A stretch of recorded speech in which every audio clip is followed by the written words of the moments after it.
Welcome everyone tonight to our special meeting on June 1st, 2026.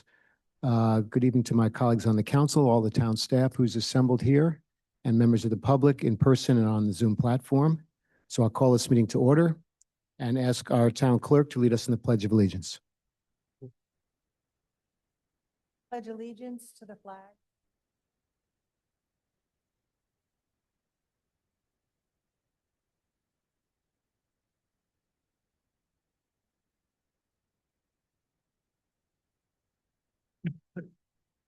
Thank you, Lee. On the dais, in addition to our clerk, Lee Carney, is Vice President Michael Donegan. I'm Mark Schwager. We also have Councilors Karen Korenthal, Councilor Renu Engelhardt, and Councilor Michael Zarella. Tonight's special meeting is to address our unfinished business. There's only one agenda item. This is a presentation from the town manager and discussion and possible vote by councilors on the proposed operating budget for fiscal year 2027.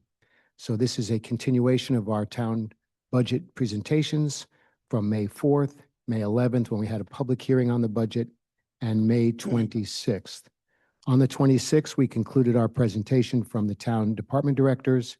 We heard from the librarian at our town library, and we also had our school superintendent and school finance committee chair in person at our last meeting to answer questions from the council. So I'll introduce our town manager, Andy Nodden, right now to get us started with tonight's discussion on the budget. Great. Thanks, Dr. Swigger. Sure, we're all looking forward to tonight. It's an exciting time of the year for all of us as we wrap things up.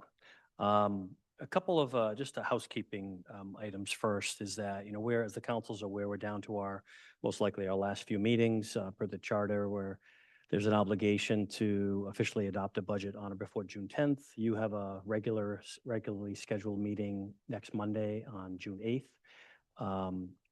So the reason why I mention that is an optimal situation for the administration tonight would be at a high level to work through some of the concepts that are going through your mind at this point based on the budget that has been presented to you at the 6.88% levy, along with the two proposed rate changes in the residential and commercial rate. So as we all understand, there's a tremendous amount of leeway in terms of where that lands. And I think the council has exercised that authority over several years, in the past few years, to make sure you get it to an appropriate place where you're comfortable and the community's comfortable. So what we have before you tonight, and we've been talking about it for a few meetings, is a few options. Council had expressed some concern regarding the impact of a 6.88% levy impact, the way it was broken out. Administration had proposed an increase in the residential rate, which is today $15.57 per thousand. There was a modification Trish made and the tax assessor just made this past week, which lowered the proposed rate to give us the 6.88% levy impact. That was decreased by just under 2 cents, about 1.75 cents, down to $16.74. We had been talking about $16.76. So that's been dropped to $16.74, but the commercial rate as proposed still stands at $27.75, a 75-cent increase from where it rests today at $27. What we then did was just to kind of capture the tone of the conversation as to where the council was in terms of what you were looking at. We provided three options, a scenario A, B, and C. Behind the scenes, we've done some work with those options. What those options included was an actual budget reduction in three phases. One that would lower the levy to 6.5% and a reduction of $255,000. Another that would lower it to 6.25%, which is a reduction of $425,000 in the overall budget. And the final option, option C, was a 6% tax levy increase or a reduction from 6.88 that would require a $590,000 reduction. During the course of the departmental presentations, they're here, of course, tonight to provide any additional information to the council.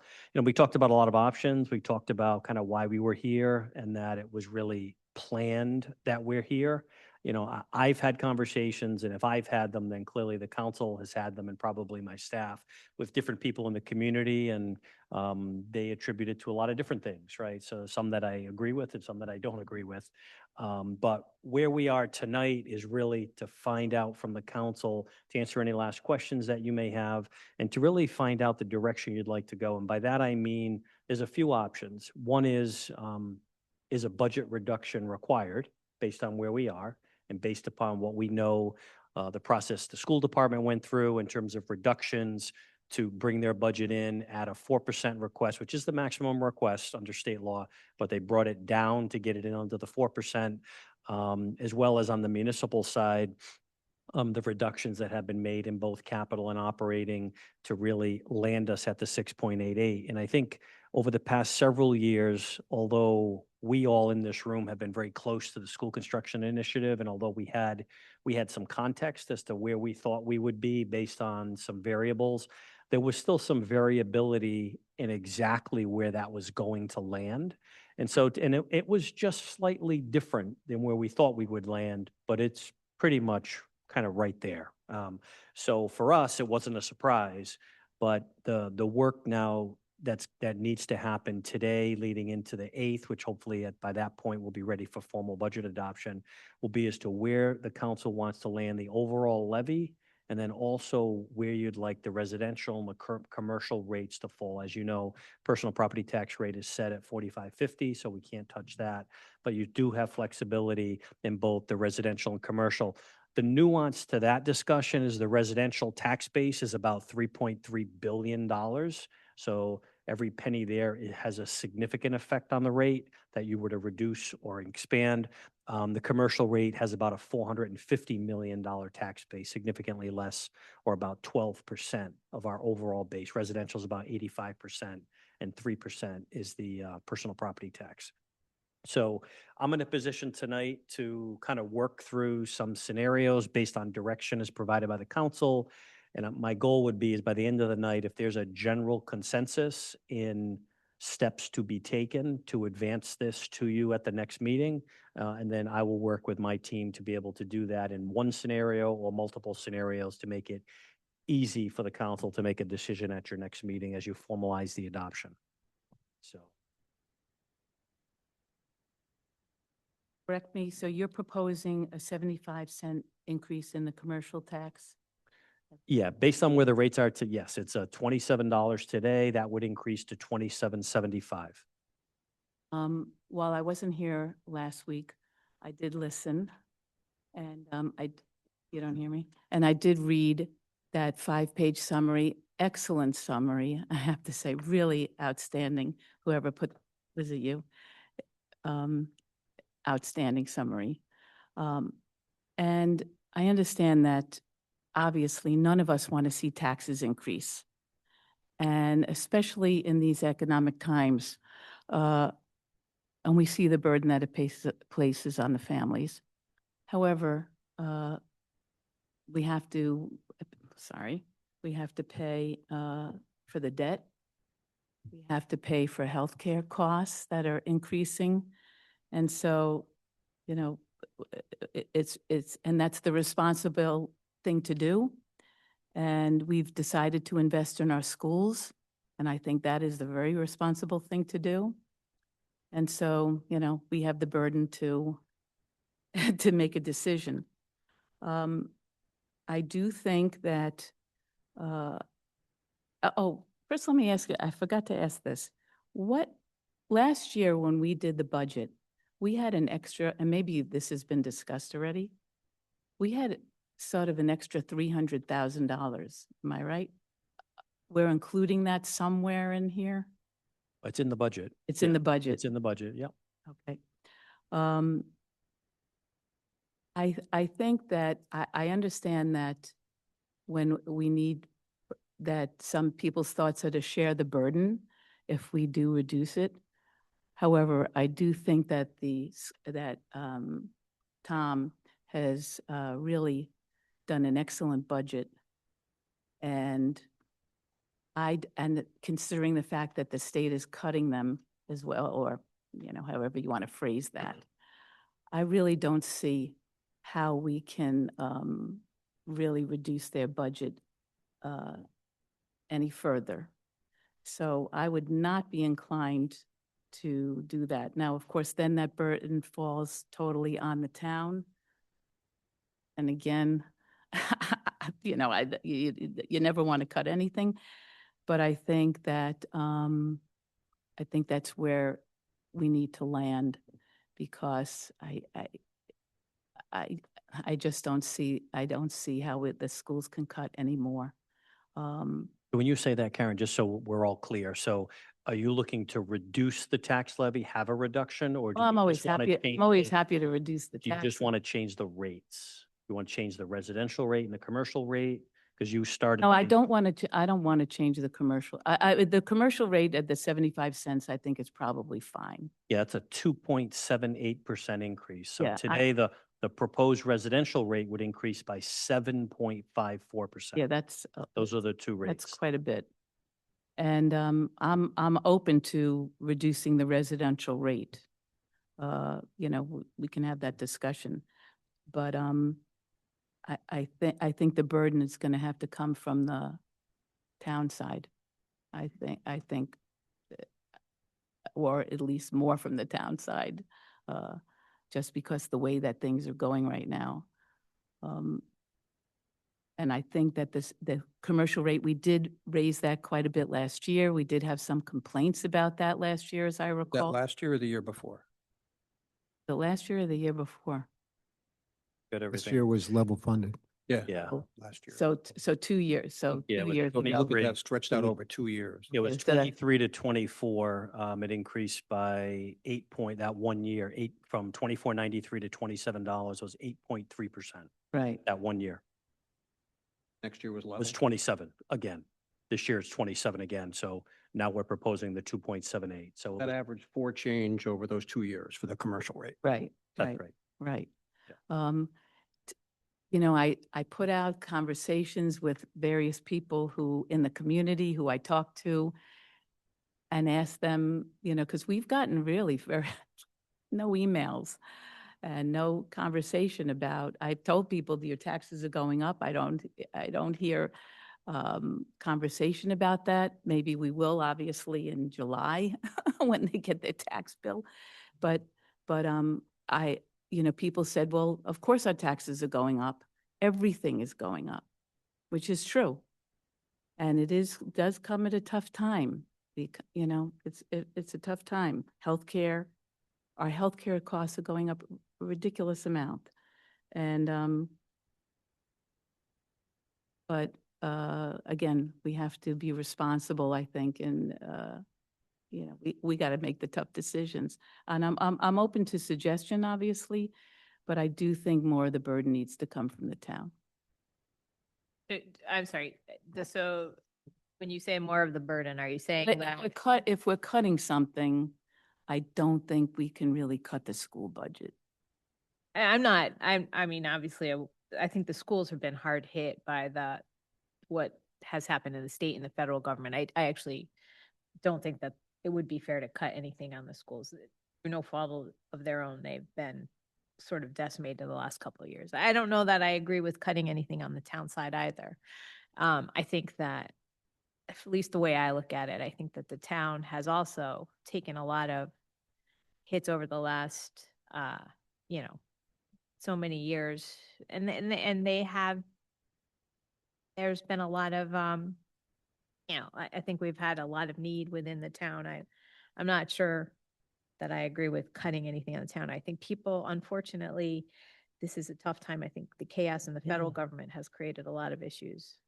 I'm very mindful of that because I also pay taxes, but I guess I'm curious, we haven't gotten that far in the presentation yet, but, when we talk about reducing things, I'd like to know exactly what would be cut then, because I think it's fair for people to know that if you want a reduction in taxes, then you should know that you're giving up, something on what department is going to give up what, so. I mean, we're just looking, one quick thing, Mike. We were looking at those 3 scenarios. So clearly we can look at, there's an unlimited number of scenarios, right, that you can reduce it by. But a couple things that I think we need to be cognizant of. So in those scenarios, Trish and I looked at the breakdown of the dollars that affected our tax impact directly, right? So that's general fund, school fund, library, and debt. So the library, we had already reduced significantly, and the amount of money is so negligible, it wouldn't even have an effect on the tax rate. So we kept that out.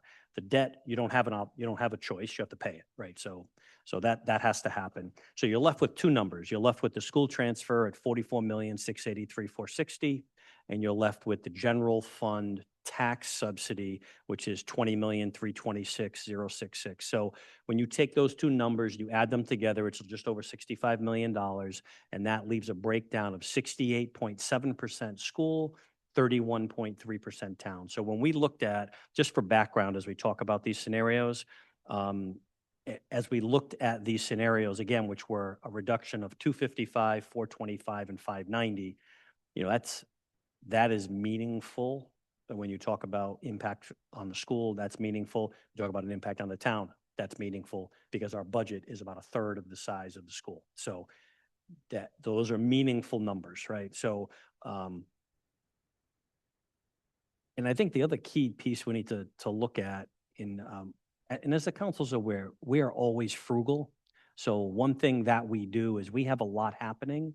So it may appear that it's a lucrative budget and we're being funded heavily, but the millions and millions of dollars that have been secured by my colleagues behind me in terms of grant sources, there are a lot of things happening in our parks, in our buildings, in our utilities, and our public safety departments that are funded by state funds, federal funds, and other funding, private funding. So I think that's another key piece of it. And I think we talked about it at the last meeting when Adrian Gerard, the library director, was on, is that all of these departments are doing great work, and they're well received in the community by so many facets that they're all advocacy centers, right? So whether it's the school, it's the library, it's any number of the departments, it's other nonprofits in the community that we may help and support and work collaboratively with. I think it becomes very difficult when you start to actually reduce the program, but I understand 6.88 got people's attention. Right, so that's a number that we really haven't had to talk about in the past. I will say we, in our breakdown of rates, have a lot of options as to how to orchestrate those rates. Clearly the council knows we've got the third highest commercial rate, sixth highest residential rate, ninth highest personal property tax rate. Wasn't always that way, but I would say something that most people don't really want to talk about. I've got the rates in front of me going back to 2015, actually. When we had, our rates were dramatically higher years ago. They were much higher. Clearly, property values were lower, overall budget and levy were much lower, but the rates were in the $23, $24 range per thousand. Now we're in the 15. So they were significantly higher at the time. Our commercial rates didn't fluctuate as much. They were in the $23 and $24 range over the past 10 years. Now they're at 27 in that particular range. But I think we'd find that there is a way to balance the rate impact. But the question is a policy decision really for the council as to how you've treated the residential base over the years and how you treated the commercial base. Because I can remember us having the conversation a few years ago that it was the benefit had been given to the commercial rate for a long period of time. Yeah, forever. Right? And so that was a strategic initiative on behalf of the council administration to balance that in a way that was respectful to the residential taxpayers as well as the businesses. So I think that's the reason why you've seen the tremendous change in the residential rates from the $23, $24 range down to the $15, $16 range. And you've seen, I'll call it a stabilization in the commercial rate from a $23, $24 to $27. There's less variability in that rate. And that was a strategic effort. Of course, that people in this room know about that. I don't know if a lot of people follow what we do. So a lot of people in the community lose sight of the fact that that's been ongoing for like almost the past 10 years, maybe a little bit less than that. But we have a lot of different options. I'm going to stop there, but there are a lot of other options that we can exercise in terms of the materials that we have available to moderate the tax rate impact on residential and commercial. But in the end, somebody has to pay for the improvements, right? So in the end, you can't hide from the fact that there's an obligation. The money has to be generated from someplace. So that'll play itself out, I think, in our conversation. I think it's also important to know, to note, and again, not too many people are paying attention, but we've talked about the highway garage since we've been here, and I think Mark talked about it before that. So it's been a long time. We pushed. Be in the 50s. It could be, could be. I mean, and we said it's important, it's needed. In the long run, it will save us money, and it makes sense. So hallelujah, we're doing that. Same thing with the wastewater treatment. Everybody here wants clean water. So it's not negotiable. So again, while we do get some, outside money for that, we have to do that. I mean, that's, people want, we get a lot of comments about the roads. Can't afford to fix every road every summer, but we're doing Cars Pond this year. Hopefully you'll be doing mine soon. But so again, that costs money, and you have to, people want the service, so it's nothing's for free. So I think we do have, like you said, Andy, a lot of really good stuff going on in town. And we do have a lot of grant money to cover that, but, not everything. So in the rates that you showed us initially, there wasn't really that much difference, maybe $40 between the A and the B. So, I'm inclined if there isn't that much difference to,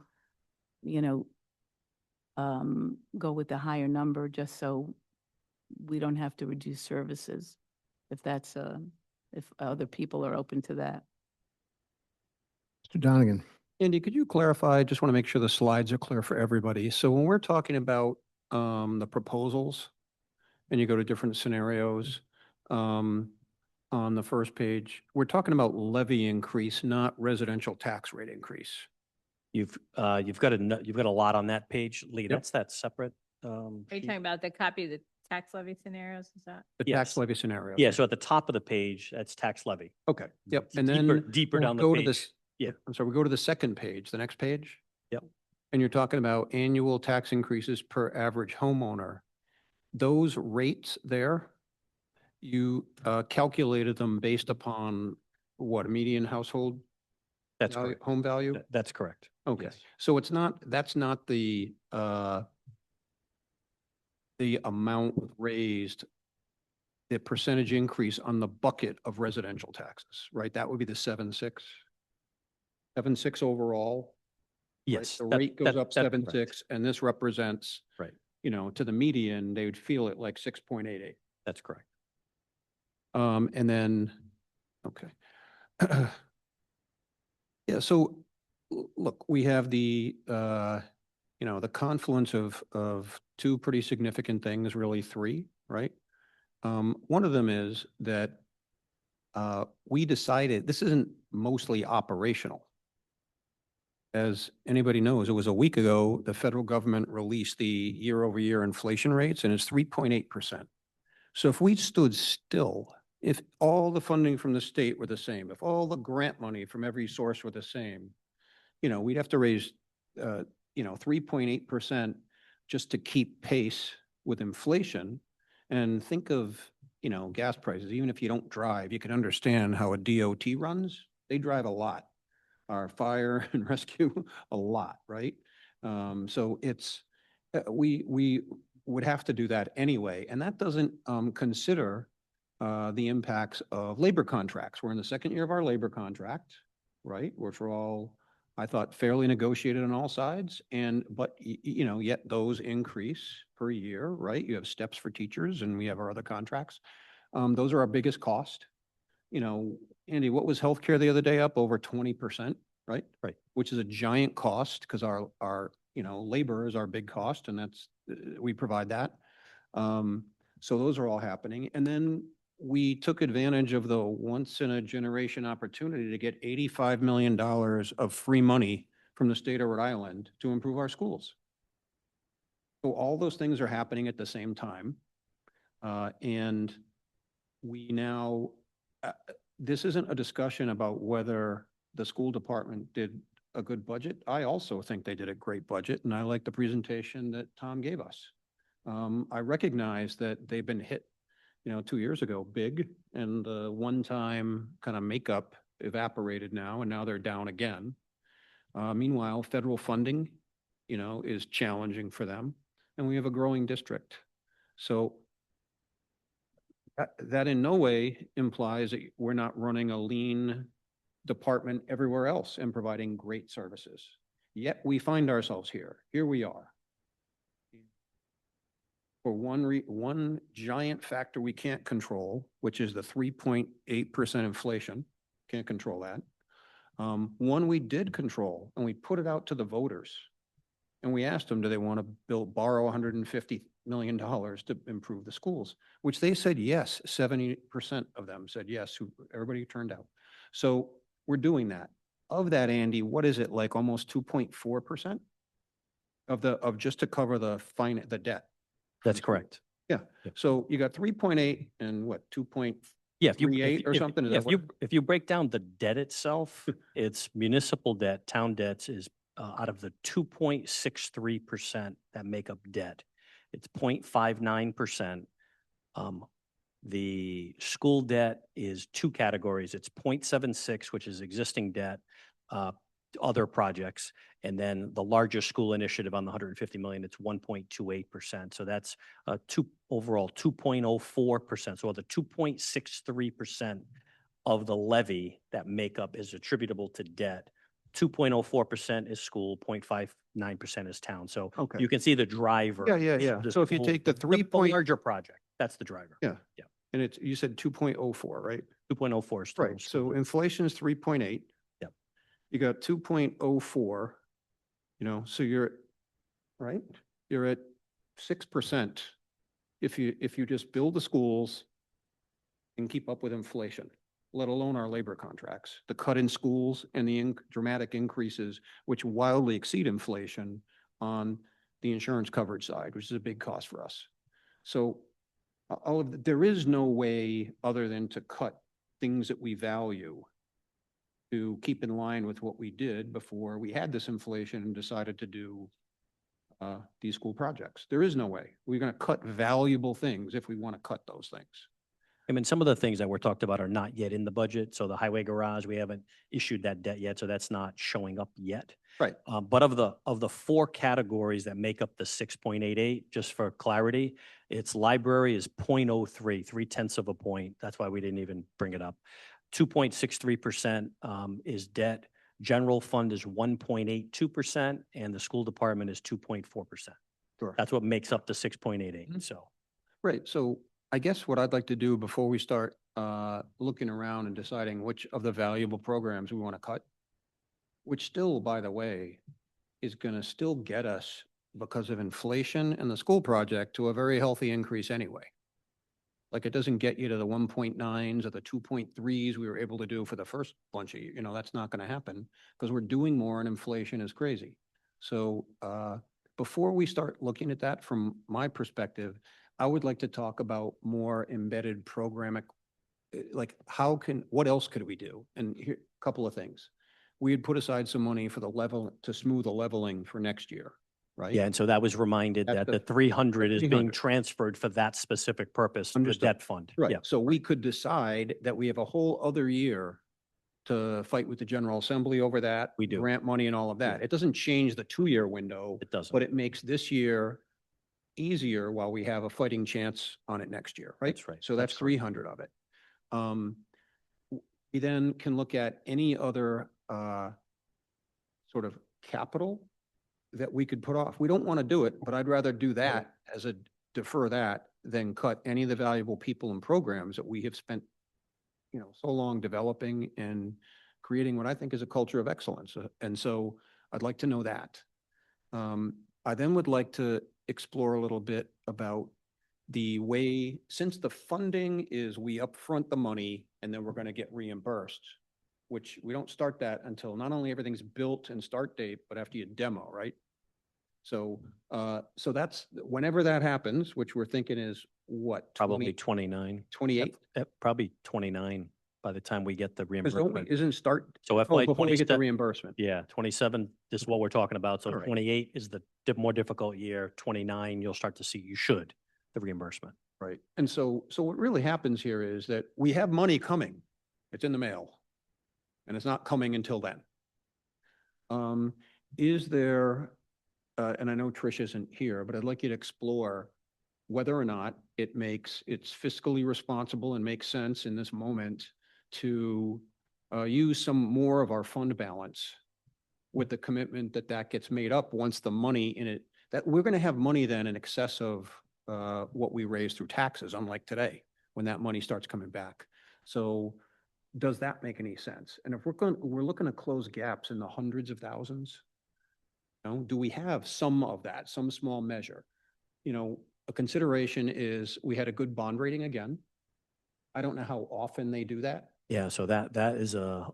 that's challenging to what you're, just the I know. point you're trying to I'm just make. So asking. we're I looking, don't- we're looking at issuing that debt in the beginning of 27. Yep. So approving a budget today that dramatically increases our use of fund balance, which is really not at the level it needs to be at, Yeah. would absolutely be a red flag in that review with our bond rating Sure. agency. And I just So don't know when. something we want to try to avoid if at all Of possible. course, yeah. I just Yeah. like to know how often they review, when they're like, are we good for 2 years? Only with major borrowing. So because it's going to be another 70+ million, we're going to have another rating call. Yeah. Okay. We actually just had a review, an abbreviated call based on minimal. It was $3, $4, $5 million that were Sure. being issued for, I think, the remnants of some of the school debt and a town capital Yeah. might have been 3 or 4 million. We just had a review with S&P about a month ago, maybe 2 months ago. But on a 70+ million, we're going to have a full rating call with Moody's and S&P again.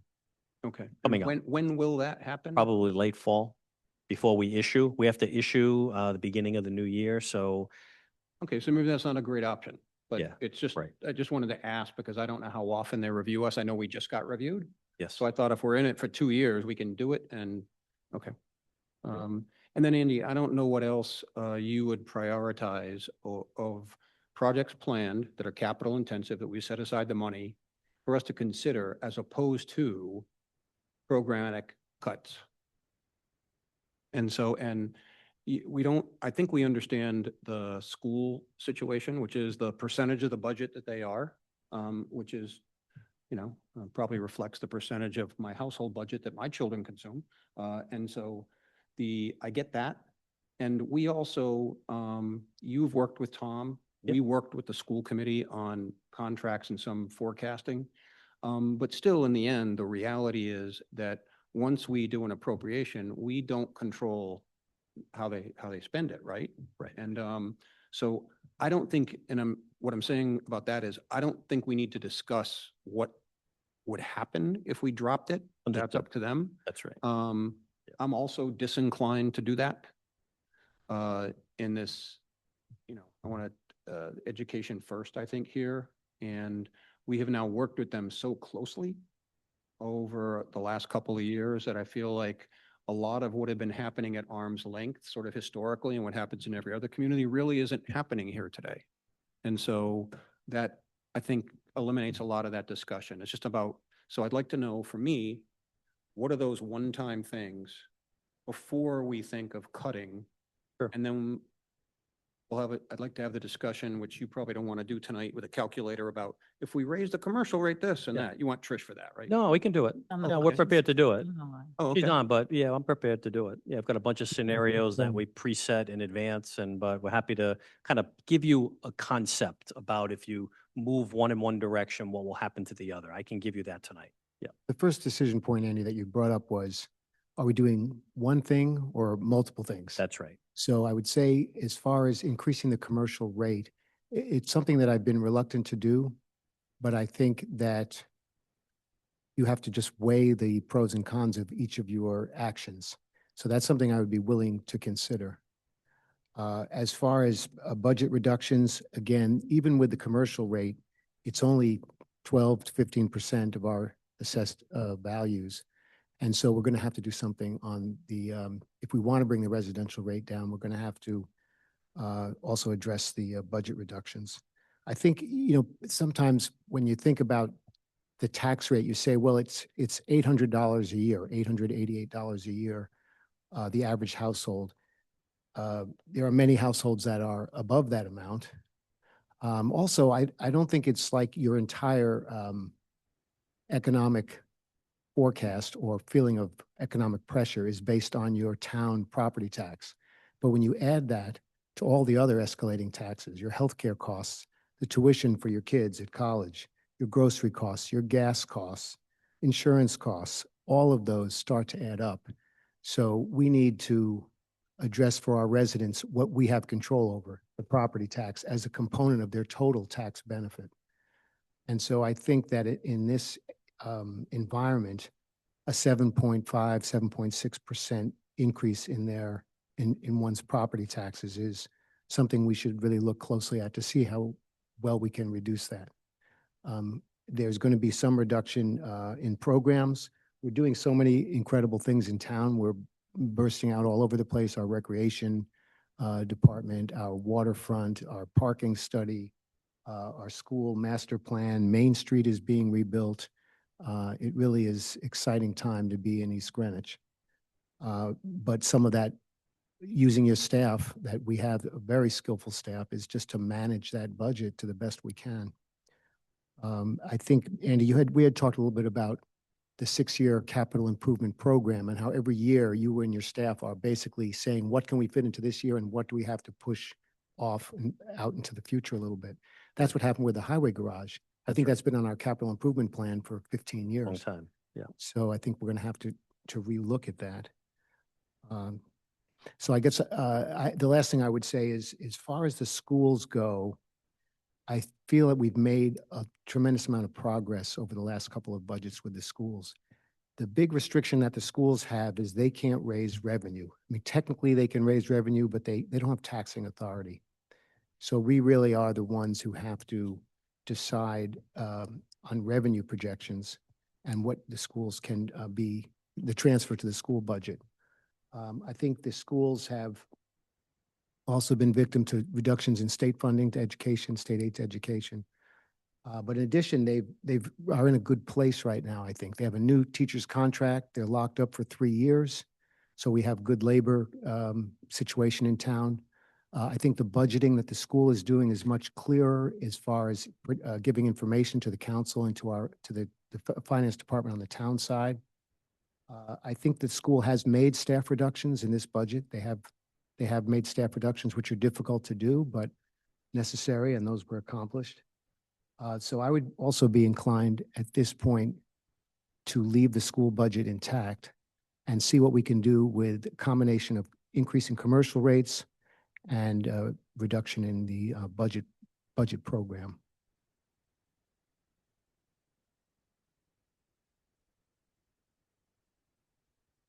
Are there other comments from the council? I mean, I guess I am still very concerned over if we are looking at cuts to the municipal side. And I think that the budget process was particularly difficult this year because of the amount of uncertainty in the financial world, particularly among the issues that we had with the state and the federal government. I am particularly concerned over what will be cut. You know, I would like to know what will be cut. I think that the municipal side has needs as well. And if we do not pass a fair budget to the municipal side, it only means that the following years we're going to be trying to make up, which is where we are already. I mean, we're trying to play catch up from years past, decades past, where it was always a straight, they kept it at a straight 2% or whatever, and let a lot of the infrastructure and capital needs go. We're finally at a point where we are addressing those issues.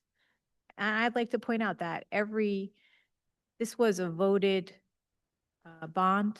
People voted on this. It is difficult, but we're not the only town that has faced going over the 4% cap while they were making the bond payments. And I'm very concerned about what would be cut on the municipal side if we're going to look at this. And Renu, to your point, I would venture to say that everybody who's involved in the school construction project, as we are, is getting the exemption to exceed the 4%. Right, There's exactly. nobody who's going to stay under 4% with 3.8% inflation and building new schools. That's not happening. And I think even, it's hard to read, but it popped up is that I think Barrington just passed almost a 7%, Yeah, just about a 7% increase in their taxes. And, different location, they have more funding than we have.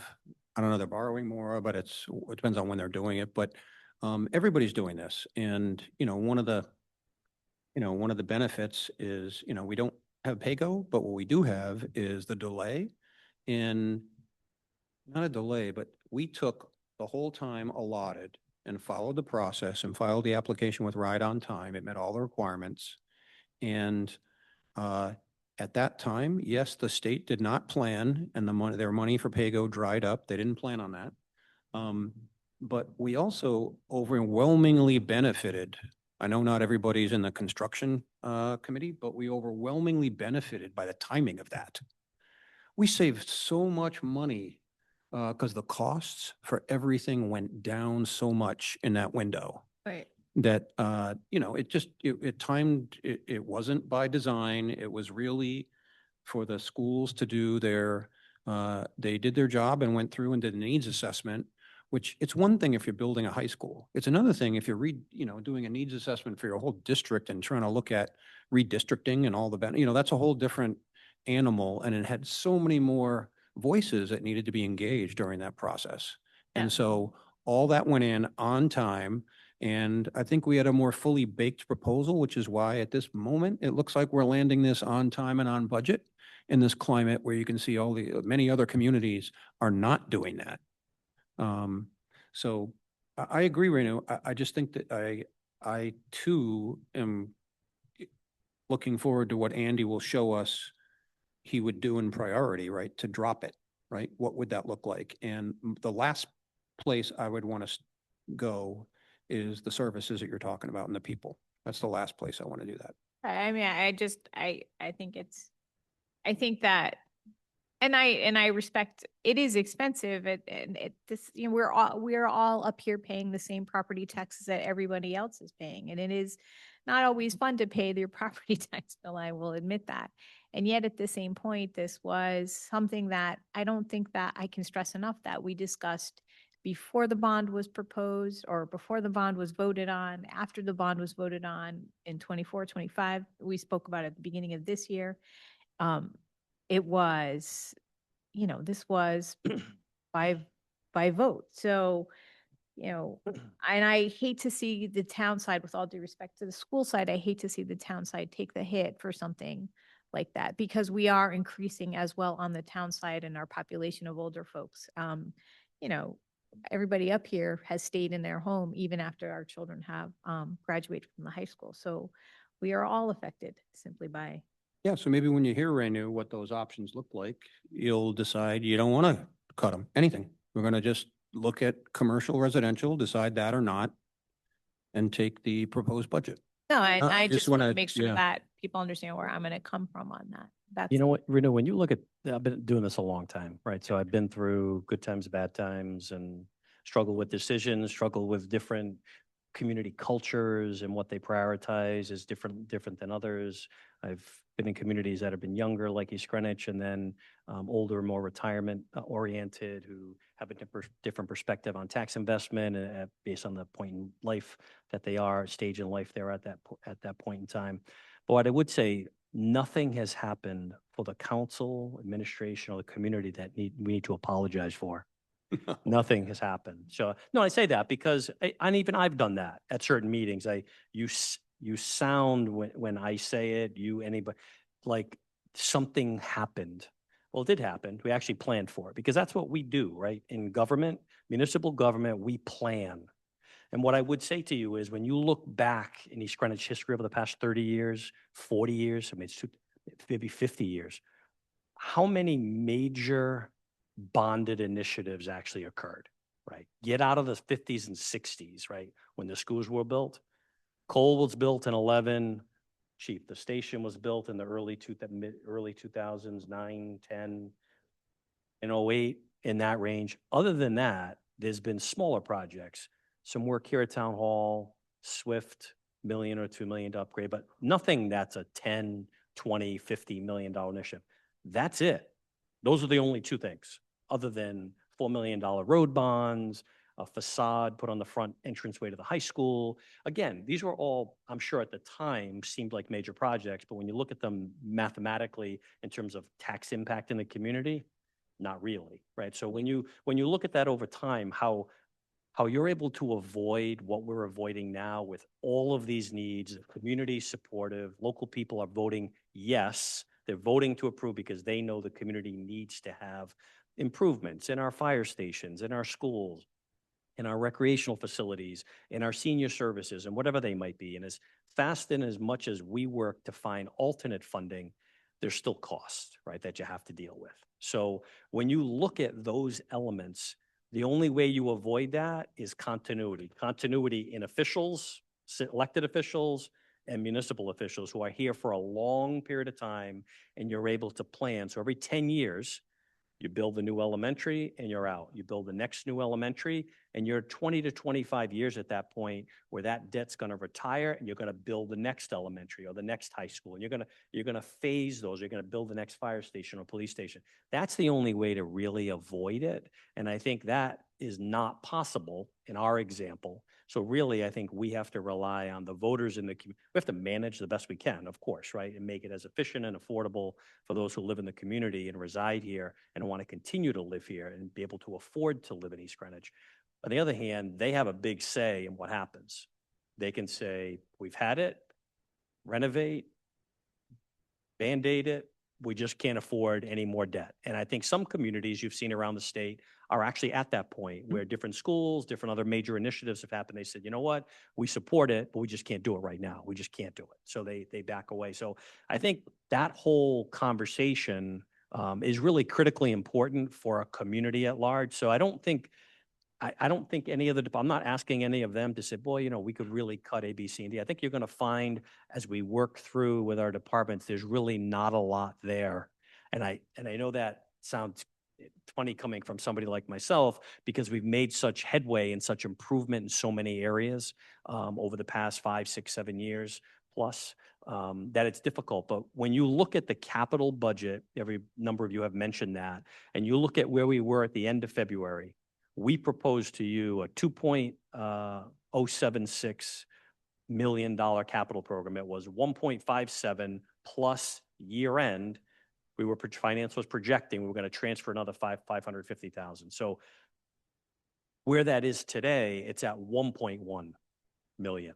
So from February until today, we realize that the debt obligations that we have to support a project widely supported in the community needs some sacrifice. So we went from a $1.9 million town department recommended capital program. We reduced it to 1.5.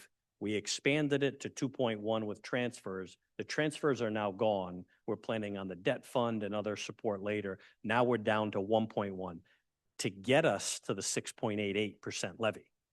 So I think absolutely, you can keep going deeper as the school can, but we just need to understand that there will be some sacrifices along the way. So clearly at 1.1, can we continue to reduce that? We can. And all I would say is to you is something you already know is that's part of the reason why we are where we are is because many of us started 5, 6, 7 years ago, we had a $100,000 capital budget for 2 years. That's what we had. So previously it was about 800, 900, and then years before that it was a little bit higher. I think they did the same thing. They pulled back under pressure to lower the taxes, lower tax rates, and then all of a sudden I remember my conversation with Chief Brown. It was just like the fleet needed to be replaced. It wasn't like 1 or 2 patrol cars. I remember. The whole fleet needed to be. Talking to Fred Gomes, and we have since replaced the majority of our fleet at highway. So those are some of the challenges. So can it be done? Absolutely. For short-term gratification, we can take pressure off, but it is going to tremendously put us right back where we were. And I know that it's not an answer to the question or an answer to the challenge. It's not a solution, but I think it's a cautionary tale that we need to talk about, because if we want to go back there, we can provide that initial relief. Mike, we can use, no matter what happens with our bond rating, interest rates, long-term on the project, which will add costs to it. We get 55 reimbursement on it, but still going to be, our share is going to increase. We can do all of that as long as we know what those ramifications are going to be. That's all. Yeah, Andy, so I understand what you're saying, and I agree. I will contrast what you're hearing from us with 2016, 18, maybe to 2016, to just hold taxes just because we don't want to pay more taxes, right? We're not talking about that. We don't above the cap last year. Understood. Like, we're not those people. We're funding our government, we're funding our schools, and we're growing our community. There are those people who lead by shrinking things and taking, and others who invest, right? Our community has made a decision, and we have all made a decision to invest in our community, to grow it. It doesn't stay the blue ribbon community when you adopt the position that a small percentage of our voters are, I don't want to build anything ever again. I don't want to have a new field for the kids. I don't want a school for the kids. I don't want to have a garage for the workers, even if I don't want to pay my employees. I don't want to. That's in every community. We have those people. And I think in 2016, you had those people sitting in these chairs. We're not those people. And the difference, what we're talking about and bringing that down and looking at it just to see if we want to, first to see what it would take, what would be cut, give us actual tangible things to look at. The second thing is we're looking to reduce that not at a time of a static moment. We're looking to do it at a time where we're making the most significant investment ever made in our community while we grow it. So we're not trying to go backwards. We're trying to build further and just trying to explore that, given the way we have taken a big bite to redo all the districts and touch 5 schools here. We've taken a big bite, and I think it's a good idea and a great one. The community did as well. So we have that. Meanwhile, we have 3.8% inflation, right? And we have cuts from the state. Healthcare costs are going crazy. So that's why we're looking to do it in the moment. We also know that there's money, the check is in the mail coming to us on the reimbursement. So we know that. That's a little different than what happened kind of before you came on board. Right. Yeah. So in our evaluation over the past several weeks, we've looked at, Trish did with a team of people, looked at a number of different options, and some of the things I've mentioned in prior meetings and to individual council members that we had conversations about the budget itself. But there are a couple of ways. So let's say this is a town issue. We're going to try to take on some level of levy mitigation to bring that levy down some, and then the council would look at rates, right? So we have 2 ways, right? One is an expenditure savings, and another is revenue enhancement, right? So when I say something like that, what I mean is the work in DPW with Director Gomes took a good look for me at the transfer station. So that was one, just as an example, just for sake of discussion. I know there are people panicking at home when I mention that. So, but it's the type of thing where it's a for the majority of us who would use it, it's a duplicate service, right? So I believe we're the smallest town in the state that has curbside pickup. That's $1 million expense. I am not recommending that the council take on eliminating curbside. That will be something where I think we would need Swift Community Center for the number of people. Curbside for specific. Yeah, we have curbside pickup for rubbish, recycling, and other elements that you would call them on. So that's about $1 million cost. And we're the smallest community that has curbside. That has just our trash picked up curbside? That's right. That we embed the whole cost in our tax base for curbside pickup. Yeah, most of it's an urban-based service. But East Greenwich is one, and there's a few other smaller towns that have it, but I believe we're the smallest that has actually curbside, full service. So, and why I mention that is not to talk about the full service, it's to talk about the duplication of this other service that has been provided free of charge to all residents although all residents don't utilize it for decades, decades and decades. So when we look at that option, and that's a place you can go legitimately to look for some relief, not a lot of relief, but some relief. So if it's too quick, it's May going, it's June right now. So clearly looking for the new year, you're not going to look at eliminating the service come July. But you could look at charging those hundreds of people out of the 14,000+ residents who live here. So if none of the council utilize it, you also pay a small portion for somebody else, another resident to utilize it. So if they want to utilize it for whatever reason, they have too much trash, they don't want to wait until trash day, they want to get rid of extra other yard waste or other recycling or things like that, or they just like going down there to socialize, that they can pay for that service, because there's also few, if any, none that I'm aware of, towns that have curbside and a transfer station. You have one or the other. As you know, I live in Jamestown. I don't have curbside. I pay for the transfer station. It's about I think now it's up to about $180 a year. I can bring almost anything there. My rubbish, but I have to work to do it. I got to load my truck. I got to bring it there. So that's something that not everybody wants to do.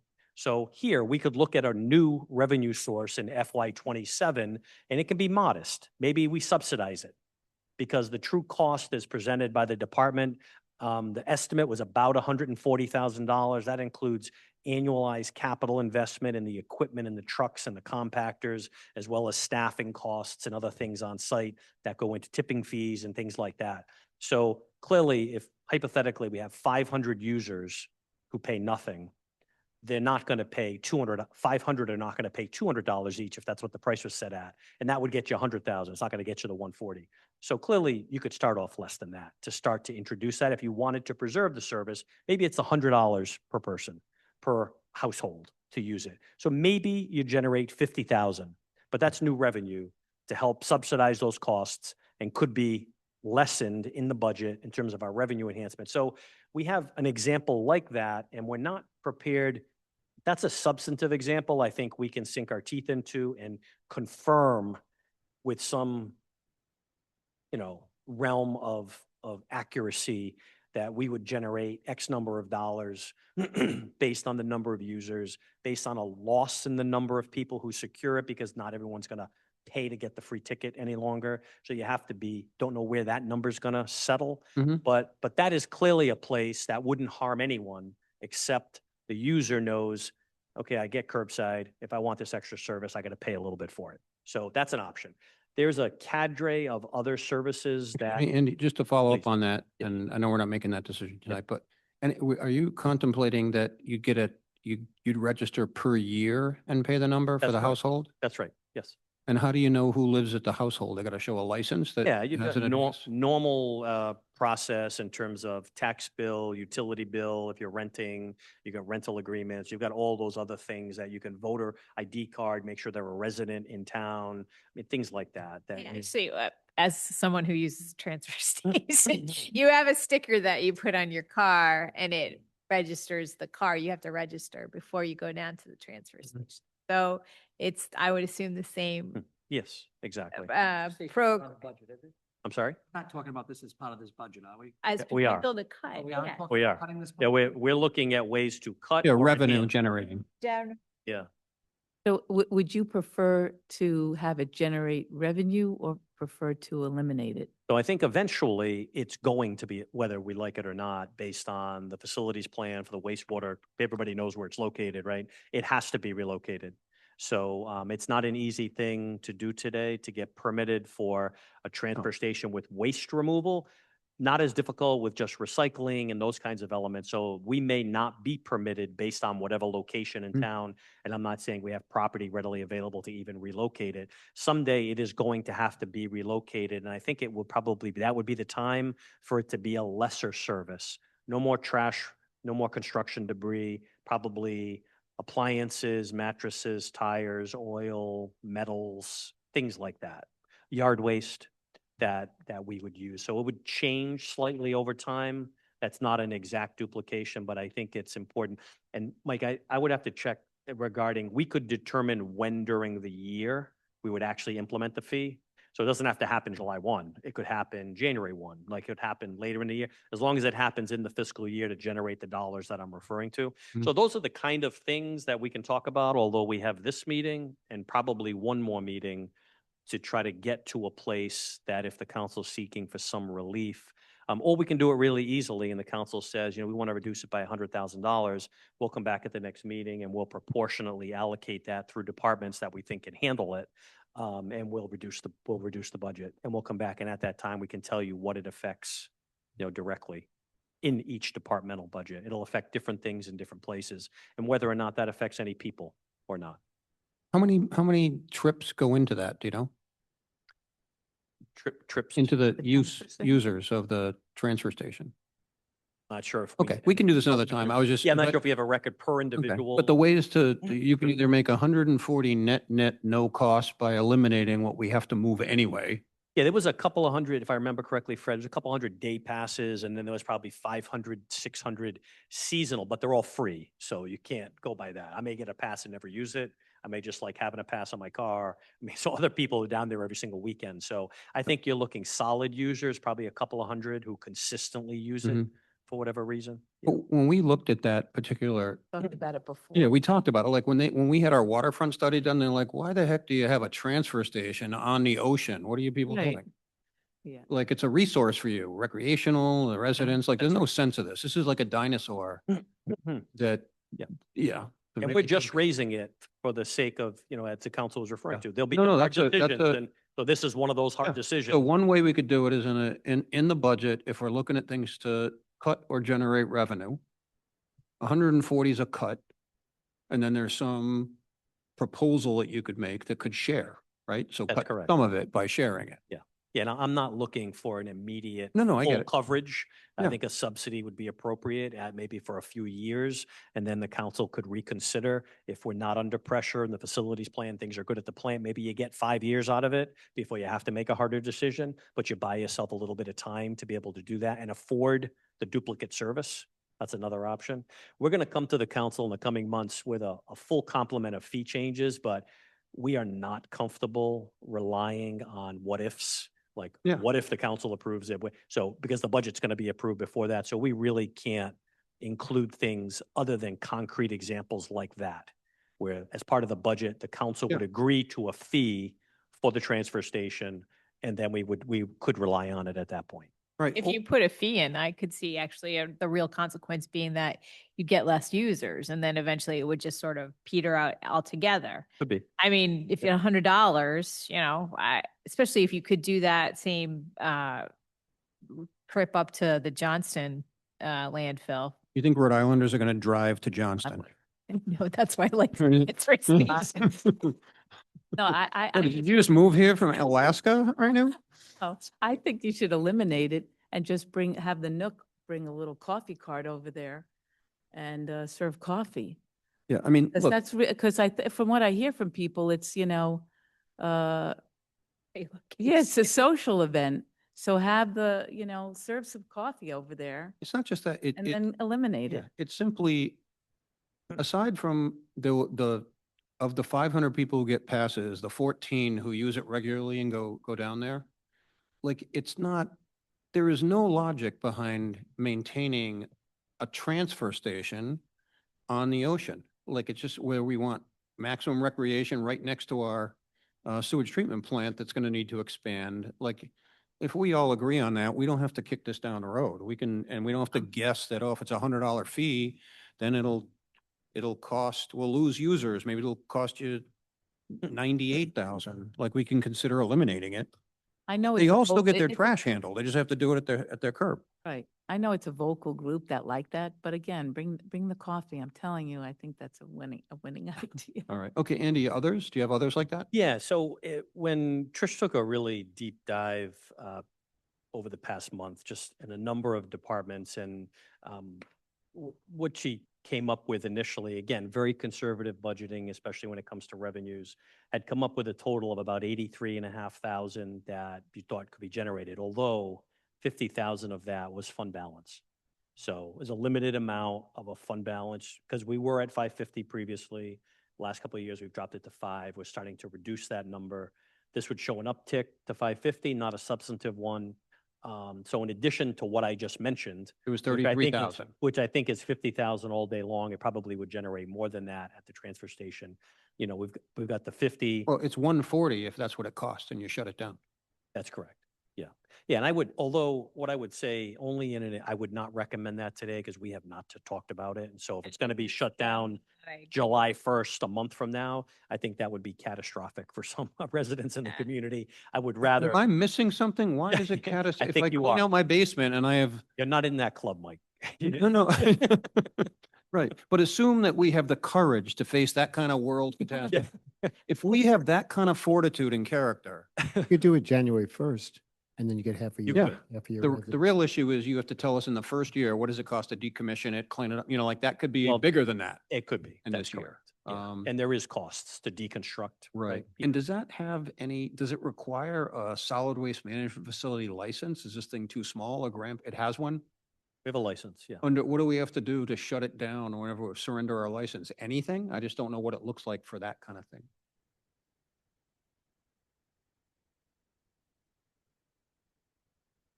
No, I get that. And we terminate the permit, we surrender it, but is there a permit, like, are we required to have a closure trust fund or anything like that?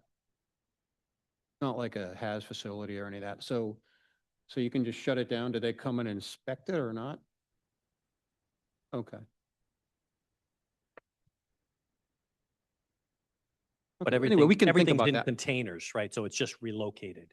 It's not as if we're storing on site and then removing. So everything's in a container and then it's removed. Right. Their concern, the only concern I would see is vectors and any contamination that may have been inadvertently accepted, that leaked or whatever. I just don't know what the requirement is. But you guys can, when we talk about that for real, you guys can come back and tell me and reach out what happens, find out what because if we think we're going to save 140 grand, it's going to cost us 180 to do all the compliance work to shut it down this year. It's a different conversation. Yeah. So just loosely in terms of each department, our breakdown, I think I'm comfortable with a fee associated with transfer station as well as other departmental revenues that were noted, that we can probably come up with $100,000 at a minimum in terms of additional revenue, which would we would lower the Does that levy. include the 50 fund balance or not? Does not. I'm sorry, you're talking about fees, increasing fees Yeah, to make so, up the difference. not completely. You know, we're Trish tracks over multiple years revenues for actuals. Yeah. So we have some categories that we feel confident that we can increase the amount that's anticipated in that year in terms of revenue generation without another fee increase.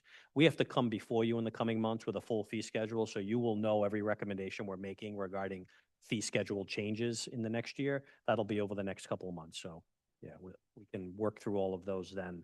But we feel comfortable whether or not it's, Andy, what number did you pick for the transfer station fees? In that 100? I was looking at 100, 500 passes at 100. I think that's $100. reasonable. Yeah, it's a subsidy. It doesn't cover the full cost. It's an initial year, not knowing what the future is going to be. So it's So- 50 grand of other fees unrelated to that? That's correct. Yes. Okay. Yep. We'll get you to the 100 with no fund balance increase. So, Mhm. that's substantive and that's without any expenditure reductions. Right. I mean, we understand, we feel the same way regarding the council's reaction to revenues that have crossed their eyes over the past that just don't seem to change over time. You know, if you're not attaining a particular revenue actual, and so we feel the same exact way that you have to be flexible enough to understand the trending and know what is reasonable to anticipate in terms of generating revenue. We do not want to create a deficit situation for ourselves by Could we inflate revenues of 200 to 300? We could. We would never do that, and nor am I recommending that we do that. So we need to be conservative, and if we do better than that, then that will support growth in our fund balance reserve. Mark and I had this conversation recently, and we talked about this exact topic. And I said, our alternative is if we're not going to plan to manage to a surplus to grow our fund balance, we're gonna have to start budgeting for it. We're gonna have to budget funding $500,000 for our fund balance, which is Same thing, you're just. which doing is it not in a- what we wanna Put it in a do. more flexible way. It's the same thing. Similar, yeah, exactly. And that number varies over time, you know, as you go forward. Some years it's a couple hundred, other years it's greater than that for whatever reason. So I think there's a combination of both expenditure reductions, but I don't know if, and I know it's hard without context, what the council is thinking. We gave you scenarios of 255, 425, and 590, thinking those were going to be spread over all town departments, inclusive of all town, school, all departments. So now if you're saying your thought would be is to really focus just on the municipal side in terms of revenue and expenditures, we would have to relook at that specifically this week. And we can do that because we've already done the homework regarding where there are some minor areas across the full $30 million general fund program that we can make some reductions that may assist in improving the rates, both commercial That, and Andy, is the residential. potential to add revenue from the commercial side. So if you're talking about contingency funds, recycle fee, using small amount of surplus, departmental revenue reductions, and you add to that a commercial rate, then you may be able to achieve some of the goals without reducing services. Most likely. The only thing I would caution the council, and I think it's really important at moments like this that we do this, is the fact that this is a difficult year. 28 is much more difficult. So I think when we pull every rabbit out of our hat and we address it and we put them all on the table and we push them across in the final pot, the next year, there's not a lot there. So we need to understand that by doing that, we're going to limit any potential of surpluses at year end. We're not going to be able to cover capital projects. You're not going to have extra funding for contingency and other things that may surface. And in that next year, it's going to be incredibly tight, no matter if you're the town or the school. And our hope would be is we do have the ability to manage that. Yep. And I think we're due for an increase in state education aid. We are. That's what we're going for, Gene and Tom. So the next year, somebody has to come through for us in terms of that would help tremendously if we Right. get back in that cycle of actually seeing substantive aid received by our district. That would really help take some of that pressure off. And the other piece is that we are trying to squirrel together what we can in the debt fund to help bring that $4 million increase in the next year as low as possible, with an addition, hopefully in aid, which we cannot be guaranteed of, to help soften that number, because right now the number is greater, anticipated to be much greater than what we're seeing this coming year in 27. 28 is going to be much greater. And then as the council knows, then things plateau. We see the debt, we see the reimbursement, things plateau and start to come down slowly over time after that. So And Andy, so I feel a little different about, if you can look at the capital projects we have planned during this window of pain and talk about what could be deferred. And I don't think of it as deferring capital or investing, $150 million of borrowing and premium in capital. That's what we're doing with the schools. So we're making the biggest investment we've ever made.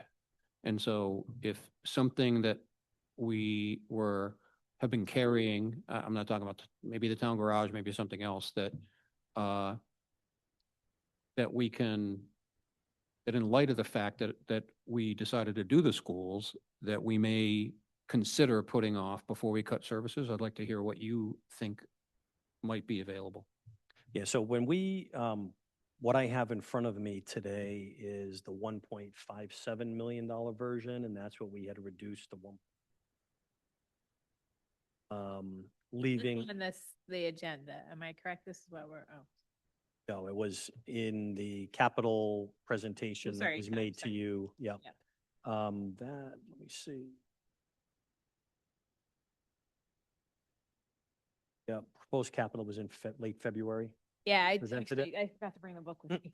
Yeah, no problem. So things that are here are more general in nature. They're not attributed to specific projects, but I'll run through this list for you. This list is now about $471,000 less than what I'm going to read to you.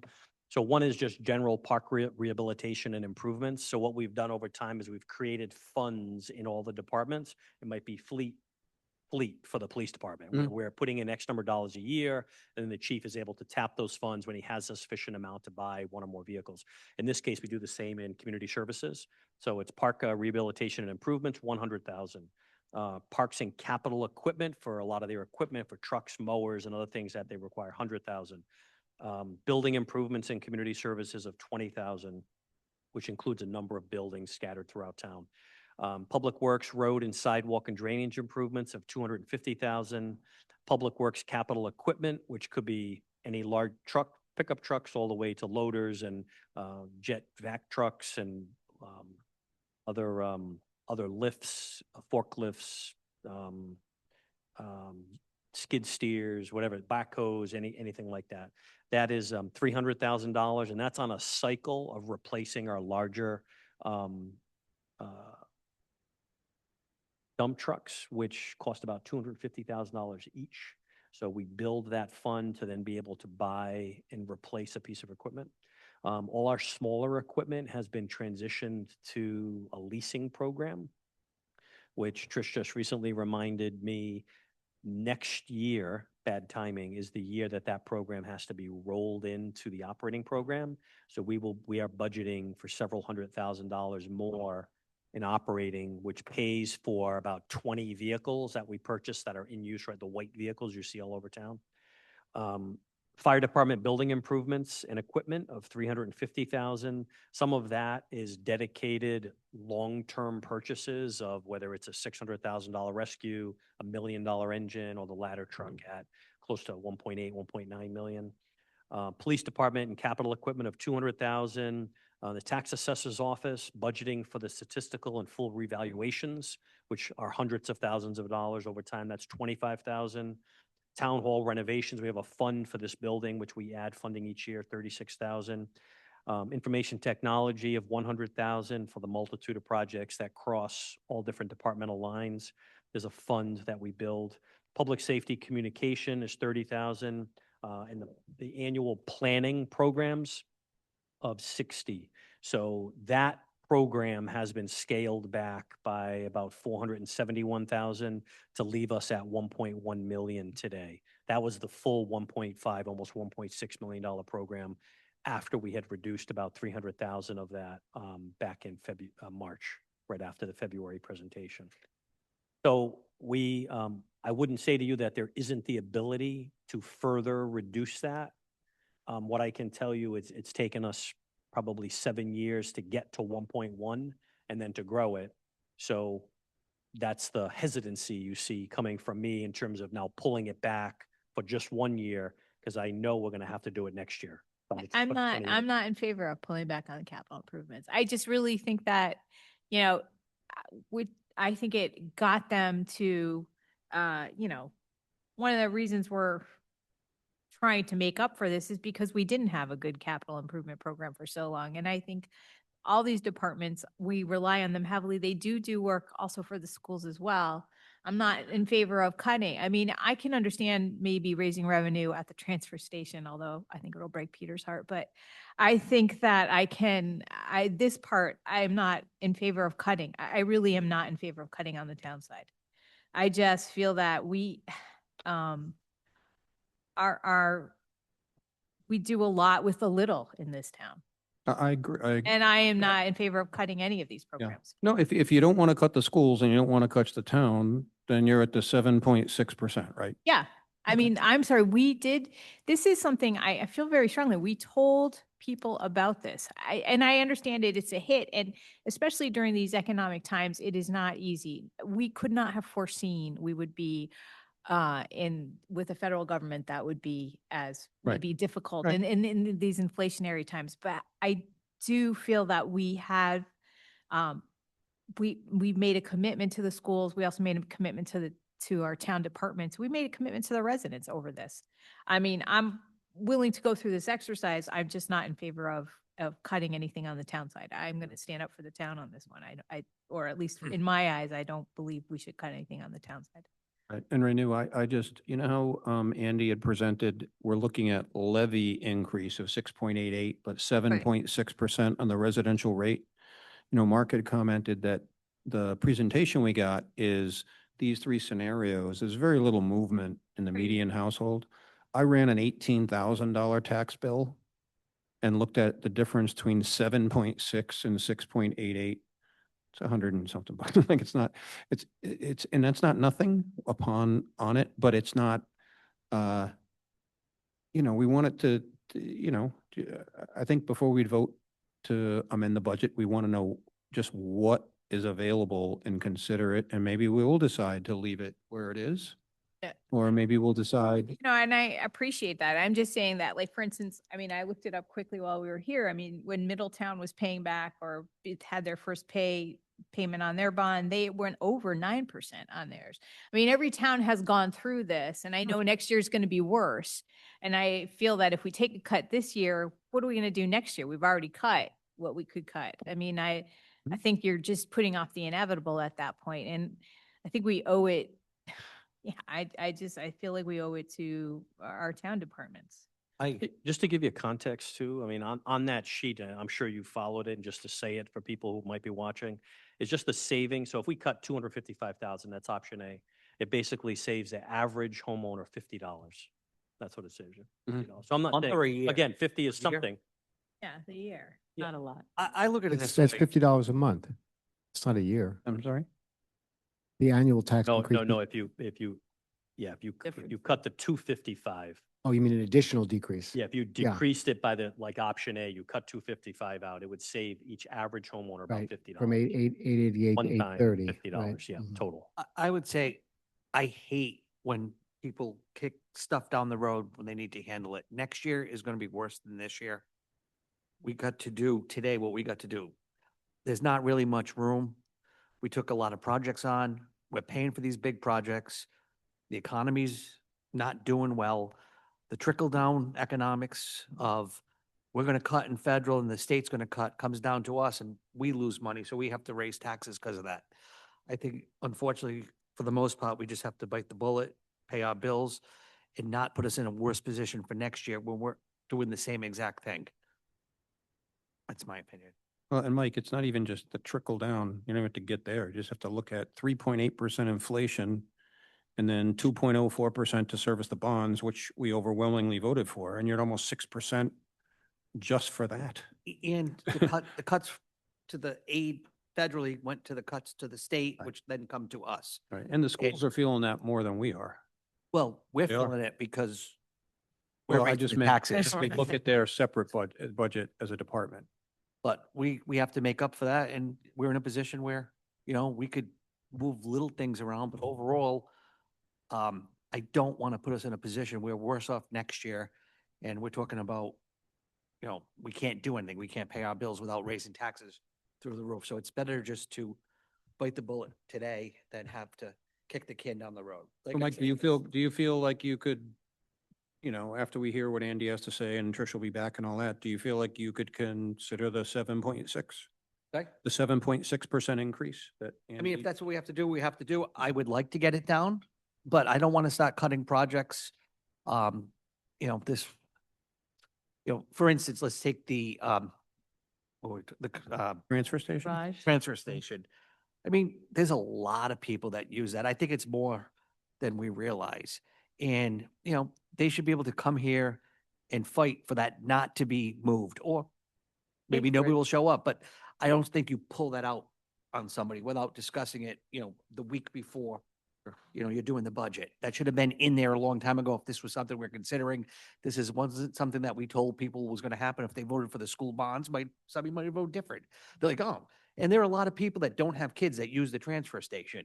So like, we're going to charge them, but they still have to pay for the schools. It should be, you know, everybody. This is a great community. People use that place. I use that place 2 or 3 times a year, and it's very, very helpful. Depending on what you're doing. The day after Christmas, I'm sure that place is loaded with people bringing their boxes and their trash. I'm not in support Like you of can cutting leave all this that on the curb. That's what I do. Well, We're already paying for you to do that. I know, but And you want both. I want both. I want everything. Right. Well, then he pays for it, right? Okay. Right. Also point out that. My biggest issue is since I've been on the planning board, I've been trying to get rid of that transfer station. It's an eyesore in the middle of our waterfront No. property. We need to use recreation in our sewer plant. That's a different. There's no logic behind that aside from you want to go there and because you don't want to put it on the side of your curb. I do think it needs to be moved. I don't It's- disagree. eh, Right, and if we're gonna do that, if the waterfront study said, you gotta move that thing, that dinosaur, right? So if they said that, and we know our sewer plant's gonna need it anyway in 4 years, why not do it at a time when tomorrow we can save $1.40 in this particular year? We'd just like to hear from the residents if we're going to. Why, this is a decision we're gonna make. It's not a referendum. Oh, no, I agree, but I like. Well, you know Look, what they're. nobody who doesn't use it is gonna come. So how, what are you gonna, how are you gonna get an informed perspective there? Why don't we, if we did a referendum and said, since only 500 passes get there, we got 14,000 residents. We did a referendum and we said, okay, you can all save 140 grand. You can have a teacher. Do you need a pass to get in there now? I thought if you were an East Grange resident, you could just use your license. Oh, you need a pass. Oh, and how much is the pass? Aye. I'll get a pass next year. I apologize. It's going away, so forget it. That, Mike. I think that, I mean, tonight is the budget. We've had like, what, 2 or 3 discussions about the budget. Where are the residents in that respect? I mean, we've been saying this is coming. And I would like to see, They generally only show up with pitchforks and torches. So if we're doing okay, we don't see them. That's how that works. I know, but tonight is I think and to that point, I think that if they were upset over this tax, the proposed tax increase, they would be here to say, we don't appreciate it. I don't know where. I mean, Are shared we gonna that make the decision information. on how upset some people are? Or we're gonna, No, and I know people will, listen, I understand there's going to be, I definitely know that people will be upset, but if I am to that point, we're talking about like pennies on the dollar here and nobody is here to say anything. We have no, we still residents were here to, look, Renu, I mean, if they're not here, then I think then they're fine with the budget as we proposed it. There's quite nothing, honestly. there's really, even if they were here, there's very little we can do. This is all debt that we have I know, to but pay. you know what? I mean, I agree with you. We told people I've told this year was going to be 7%. Is so that many correct? people. Yes. So people knew that 7% was going to be this year. We're right around the number that we predicted, and that's with all the problems facing. but Mike, if us. you're worried about, and Renu, to your point about, there are those who simply don't want to invest their money in the community, right? They don't, they choose not to. But a community must go on, right? And we, but those people who are going to be upset about that, 7.6, what do you think? You win them at 6.8? No, I- Oh. no, I just think we have to do what's in the best interest for the town, not what, Right, Yeah. and that's what I'm saying. I guess I'm agreeing with you. I'm just saying that I think with all nobody's it's, here, that, if they were, with all due respect to to residents, and I'm sure there are going to be people who are upset, but they're not here and I don't hear from them. We go through this debate every year, and when we had the ability and the good fortune of having low tax rates of 1%, We didn't hear. we would say, well, can we get it below 1%? Let's get it to 0.85. Right. So we're not doing anything different this year, and we're going to have a healthy increase. Yeah. And I think all our departments will continue to run well. I think we're just vetting carefully. I'm not sure that I'm in agreement that we should increase taxes this year to help us next year. I think the idea is you tax for what you need for this year, because in the coming year, there could be a lot of good things that go on. Obviously it can turn the other way. We could get an increase from the state funding for education. We can also raise our fees. Rescue billing may go up. We may have other sources of revenue that occur. There's other areas where we've been effective in reducing expenses over time. So I just don't want to say we're going to increase taxes this year because next year is a hard year. Every year's we go through the same exercise. I think it depends on I'm how not, you I'm not saying we define should need, increase right? taxes. We talked Yeah. about this, Doctor and I Yeah. talked about this, about how you define need. So when you phrase it that way, it's almost as if the budgets are put together and we really don't need everything in the budget. But I'm happy to stand each of these individuals up at the podium and go line by line if we want to do that. So I think it depends on what we consider a want in the community and what we consider a need. So if you erode certain things, then you're going to start in a worse place next year, and you will ask the same thing of us next year. And then we're going to be into a place where even if we somehow get through it this year, it's going to be incredibly difficult and you will see an erosion the next year. So I think that's, How did we do it in the past? In the past, when you made your manager's budget Yep. and we came in under that. yeah, some of So them were, how did- we're growing as a growing town. We were Mhm. doing things that, like we talked about, whether or not, Andy has a park. Should we replace the park? Is it a real need in the community? It's a little neighborhood park, or do we just let it go and its time is over and we close it out? So is that a want or a need? And we Right. go through that process as to how we plan facilities, and we really haven't had an expansion in people really in town. We constricted, and we're really we're hovering at a point now in terms of the general fund, not the utility, which had to increase. But if it was going to impact, Andy, some of your major capital improvement projects that you have planned out over 6 years, we're not going to impact that Understood. negatively. Yeah. I mean, we're not going to deteriorate services we've worked long to Understood. improve, but there are things that we can do that make good sense that we may be able to implement this year. I think you're going to have a hefty tax bill. Yeah. No matter what our deliberations show. I don't know if for now, if we do want to consider for a minute, the commercial side. That's a discussion we're going to have. And I don't know if you're prepared to do some number. I am, and Mhm. I've got a couple of pre-scripted, just to give you Yeah. context. We talked about a lot. I'm not sure if any of us really know the variability in the rate. So let me give you an example. This is assuming no change in the proposed levy. Yeah, it's at Levy's the same, 6.88. 6.88 Yeah, levy. 6.88, no reduction in the budget at all. We can get to that Yeah, in a minute. before you do that, I'm with Mike on the transfer station, and I just, With and Mike. this Mike. Okay. And, maybe we can float it out there. We discussed this. I remember when we were freezing cold doing our waterfront study, which was how many years ago? And it was brought up then. And we said, oh, people love it, it's a social event. Well, it's costly. I agree. Find out the cost versus elimination. And if that makes sense, goodbye. I'm sorry for Peter, who I really like, but again, I'll bring him some coffee down there and we'll be fine. So when we, Now so- you- no problem. So when we look at the levy, when you look at the sheet you have. So let's look at the proposed column, that one that's browned out. One there. in yellow. Yeah. So when you get down to the first dark blue line, it says $72,951,120. So that's how much we're generating. Second column from the left, right? Yep. Proposed, just work your way down until you see 72 million, 72,951,120.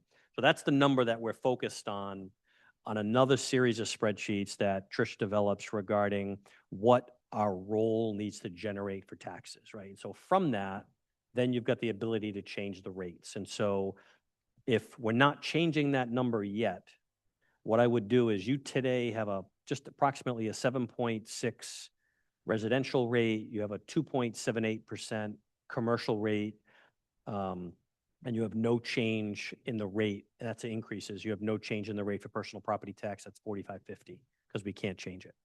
So just by moving those rates around, you have to realize that 85% is residential. So if I change a penny there, it has a significant effect. So if somehow there was an acceptable, I agree with you, Mike, if I'm at 7.5 or 6.5 or 5.5, I'm still upset. So it doesn't really matter. So, Yeah. but if I go to 6.5%, so it's not 7.6 any longer, I drop it to 6.5, I'm able to, I have to increase the commercial rate to 7.19%. So that's an increase from the 2.78 up to just under 7.2. So basically you would have a 6.5 residential rate, a 7.2 commercial rate. I'm sorry, I didn't hear. About raising it 7.2 on the, 7.2 on the commercial. Yeah, it would be 7.2% on the commercial side. It generates about $13 million. And Not a you lot. Run that, what if you want to run them the same? Did you equilibrate them or not? I did not. Let me see if I've got some that are closer to that. Like, ran a number of them under Because the option. commercial rate's coming up on a 0 last year. That's right. Yeah. But if you look, give me 1 second. If you look over time, I did take the rates going back a number of years and did a cost comparison on the percentage increases. Yeah, I guess, Andy, I'm not really looking, the story is what it is, I guess. I was just wondering Yeah. if we said, we want to pass the same rate for both, given that 4% of it almost is inflation, right? 3.8. I wonder what that number, if 6.5 residential gets you that number on commercial, what if Yeah, you did 6.8, you know, You'd have to how give me, close do you you get? just have to give me a couple minutes to pull that together. Is that something anybody would be No, interested in? I'm just not sure exactly what you're I doing. just want to see if you wanted to charge the same increase, the same Like a percentage to 4% both. each. No, I was going to say even if it's 6% each. Okay. Or 6.5, And see- what gets you to this full number and I how mean, close? like by scenario. So for example, scenario A, Take me 1 minute. to Yeah, do it. in scenario, where are we? scenario A, you have to. Where he's looking at the 72,951. Yeah, so which is- I'm close, 6.62 and 6.67. So we're, Okay. because again, you're talking big numbers, so there's variability And which one's the two? and so the residential rate would be 1660. No, I'm saying as a percentage increase. The resident, 6.62, that's residential? that's a residential. 6.62 Yep, and then 6.67. is 2880.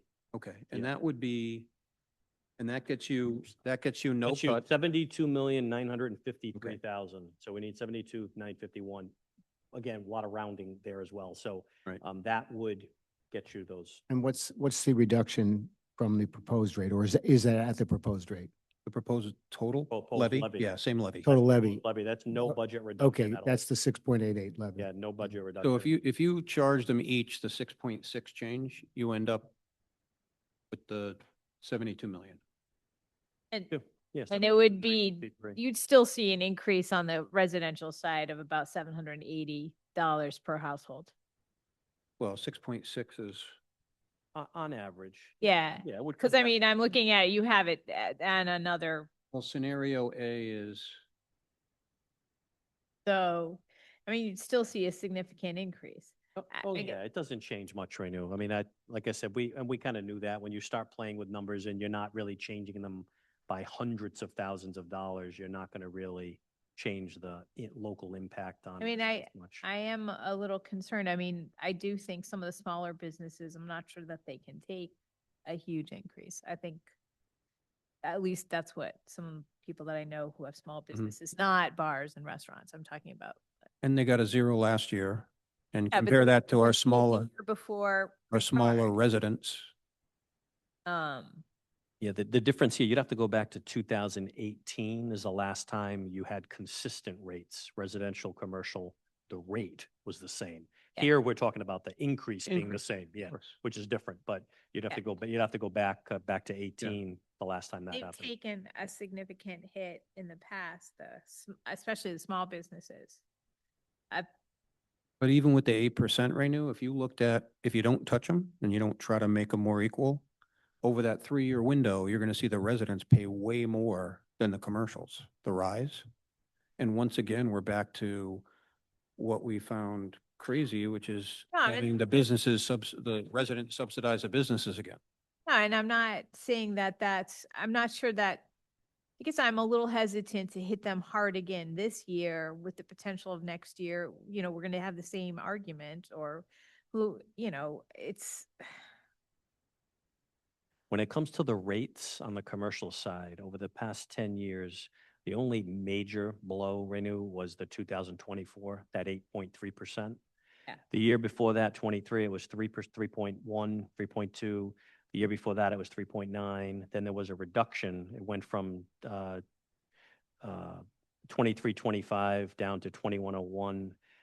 The year before that, it increased by less than 2%. The year before that, 1.9%. Then there were 2 years where the rate decreased. And then going back to 2016, it was like 1.8. So But there it are was some really revals in there, yeah. 24.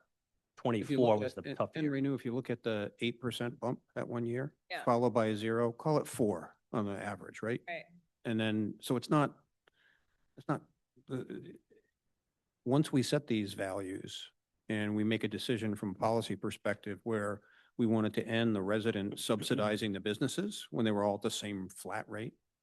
You know, at that point, once we got there, I just think that they're moving the percentage increases more significantly on the residences than the businesses is kind of moving away from that. And I agree with you. We want to, there are small businesses here. There are also people who, you know, the shift to residential might make those living in homes that they can, you know, hanging on to afford, you know, it will benefit them.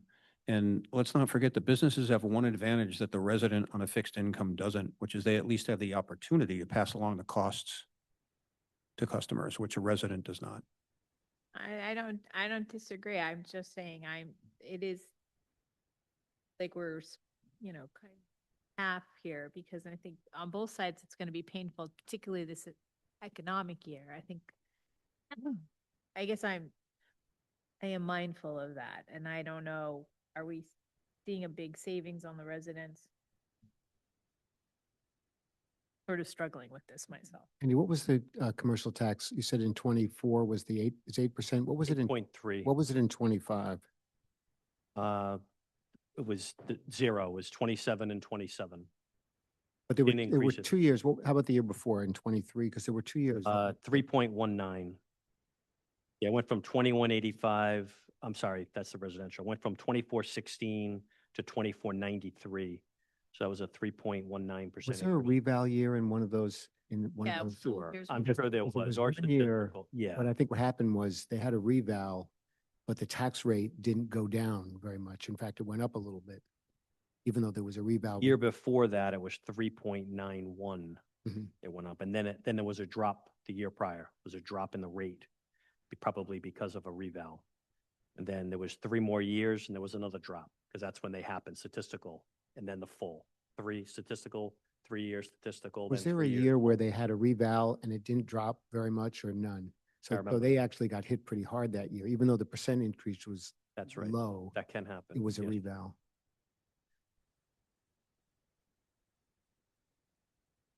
Well, do you have any other scenarios that the council wants considered, or is there other things that you had? Oh, they're unlimited, Yeah. really. So I think it's guidance, basically saying if people are looking towards an equilibrium of the rates, that's one option that we can put together. Now, again, that's prior to any reductions. But I can tell you, if I come back and say we can reduce it by combination of revenue and expenditures by 200 or 300, that will have a negligible effect on the rates, Right. I mean, depending on if it's commercial and or residential. It's not gonna, it's more optics of the council drew the line, shaved a little bit, made a reduction, but it will have virtually no effect on the tax. So Andy, this has to be voted on next Monday? The 8th, that's correct. Okay, so plan on being here late? and by the way, once, you know, it sounds like at least many of us have expressed the opinion that we don't want to alter the school budget, which is our biggest number. Once we make that decision, all the rest, all the fixed costs we have, including the bonds and inflation at 3.8, but like, there's very little decision-making here, right?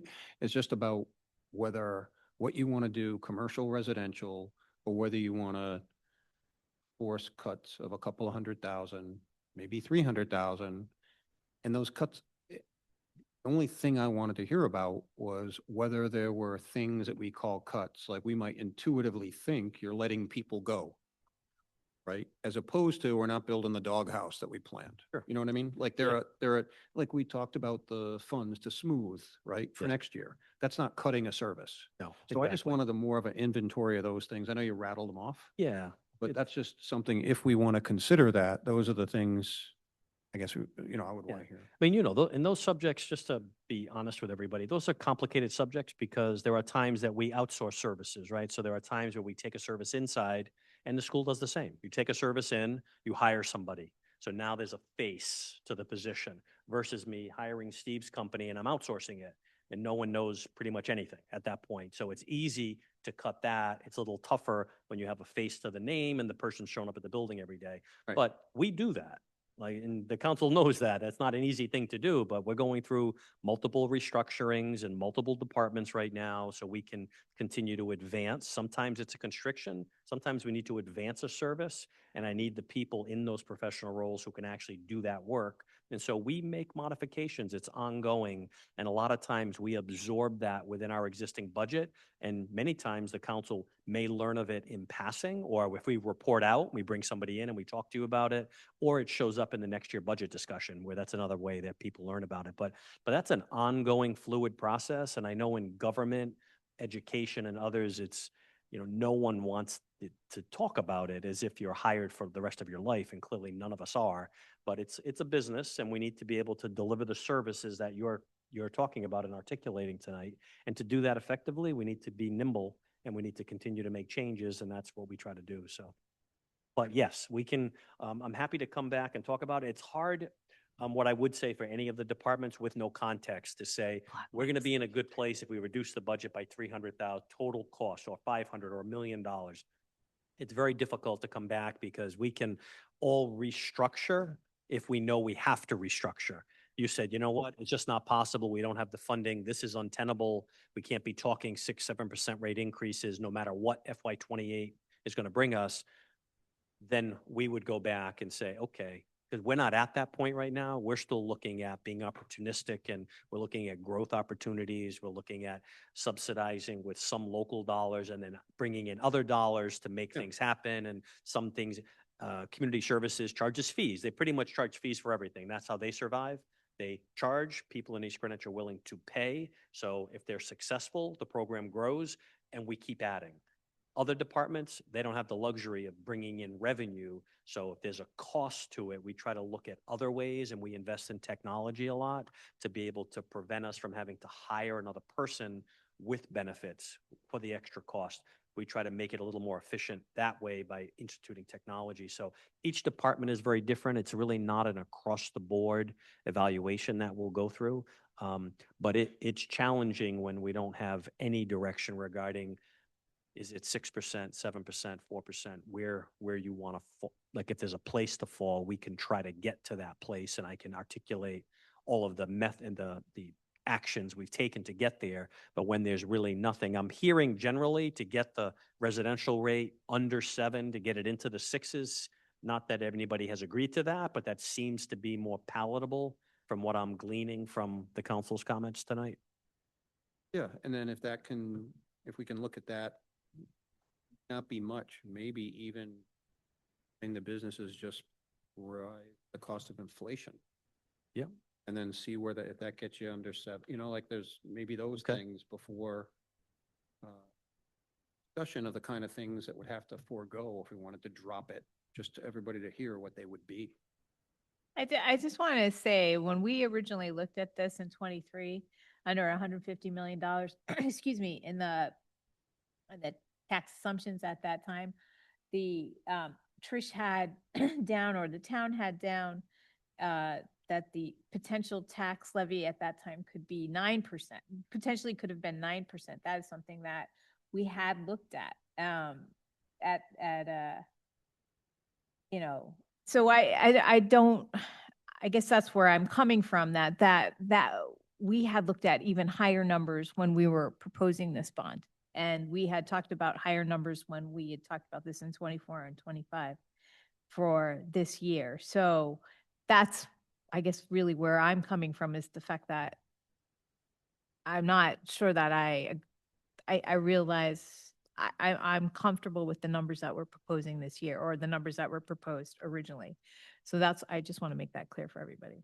Your thoughts, Renew, is even assuming that's a go. What are your thoughts on allocating any more between the commercial and residential?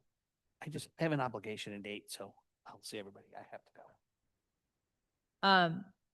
you know, I am very cognizant of the fact that we have a lot of small businesses.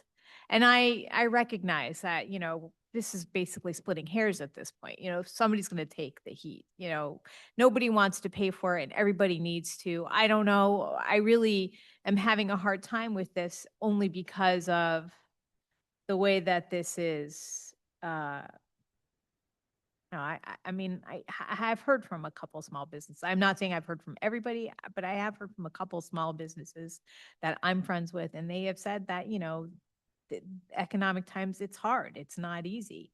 So I guess I'm personally just struggling. That's really is what I want to say. I guess I'm struggling. I guess I would be interested in seeing the scenarios, but if it's just pennies on the dollar, I'm not sure that I really see the point in it, but I'm happy to go through this if, this is what everybody wants to see. I guess I'm interested what everybody else thinks on this. Well, I think with the taxes, usually it's always pennies on the dollar.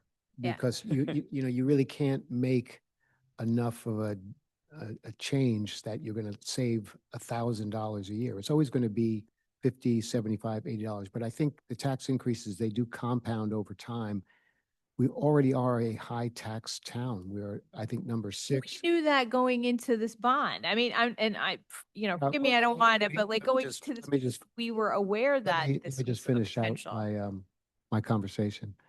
And I understand that we're always in the position of trying to advocate for our businesses and our residents, and I agree with that.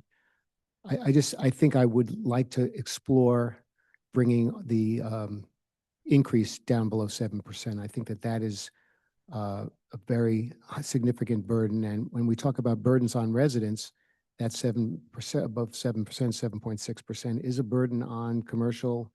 If we go there, it's going to be a burden on our residents at all socioeconomic levels. So I don't object to the commercial contributing a small amount, and then seeing what we can do with residential that does not impact programs. I think in some regard, you're a victim of your own success here with your budgetary management, because I know that we manage budgets very effectively.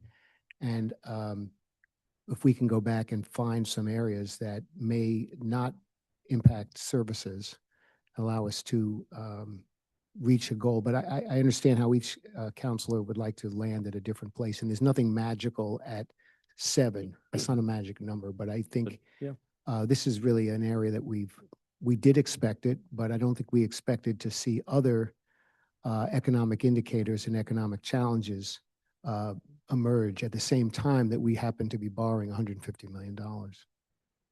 Just so the council knows, I mean, I did preemptively provide some scenarios, some with no change and some with a change. So just for context, option A, if we were to eliminate $255,000 from the tax levy, we make that cut. I come back with a combination of expenditures and revenues, and somehow we cover the 255. If that's possible, just on the municipal side. That gets our levy request down to $72,695,966.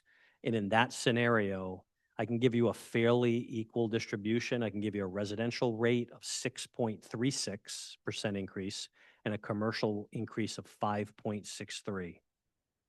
So you can see, based upon some tinkering. Scenario A. Those numbers can be changed again, but I'm just saying, so now you're at 6.36 residential, 5.63 commercial, with a $255,000 reduction in the levy.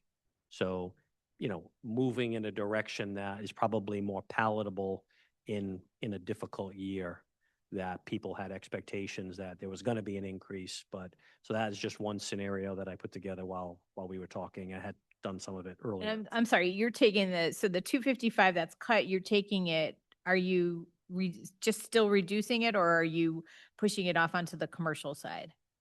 No, it's reduced. It's reduced. It's So reduced. that's, It's out of the levy, right? And then based on the narrative that we were talking of getting the residential rate into a place, then the balance is the commercial rate and the personal property rate. So I'm able to back my way in. If I get down to 6.36 on the residential side, it gives me 5.63. I could lower the residential, increase the commercial, increase the residential a little bit more, lower the commercial a little bit. So, I mean, that's how it works, but, That, so 6 point, it would be, okay, no, sorry. I like that scenario, Andy.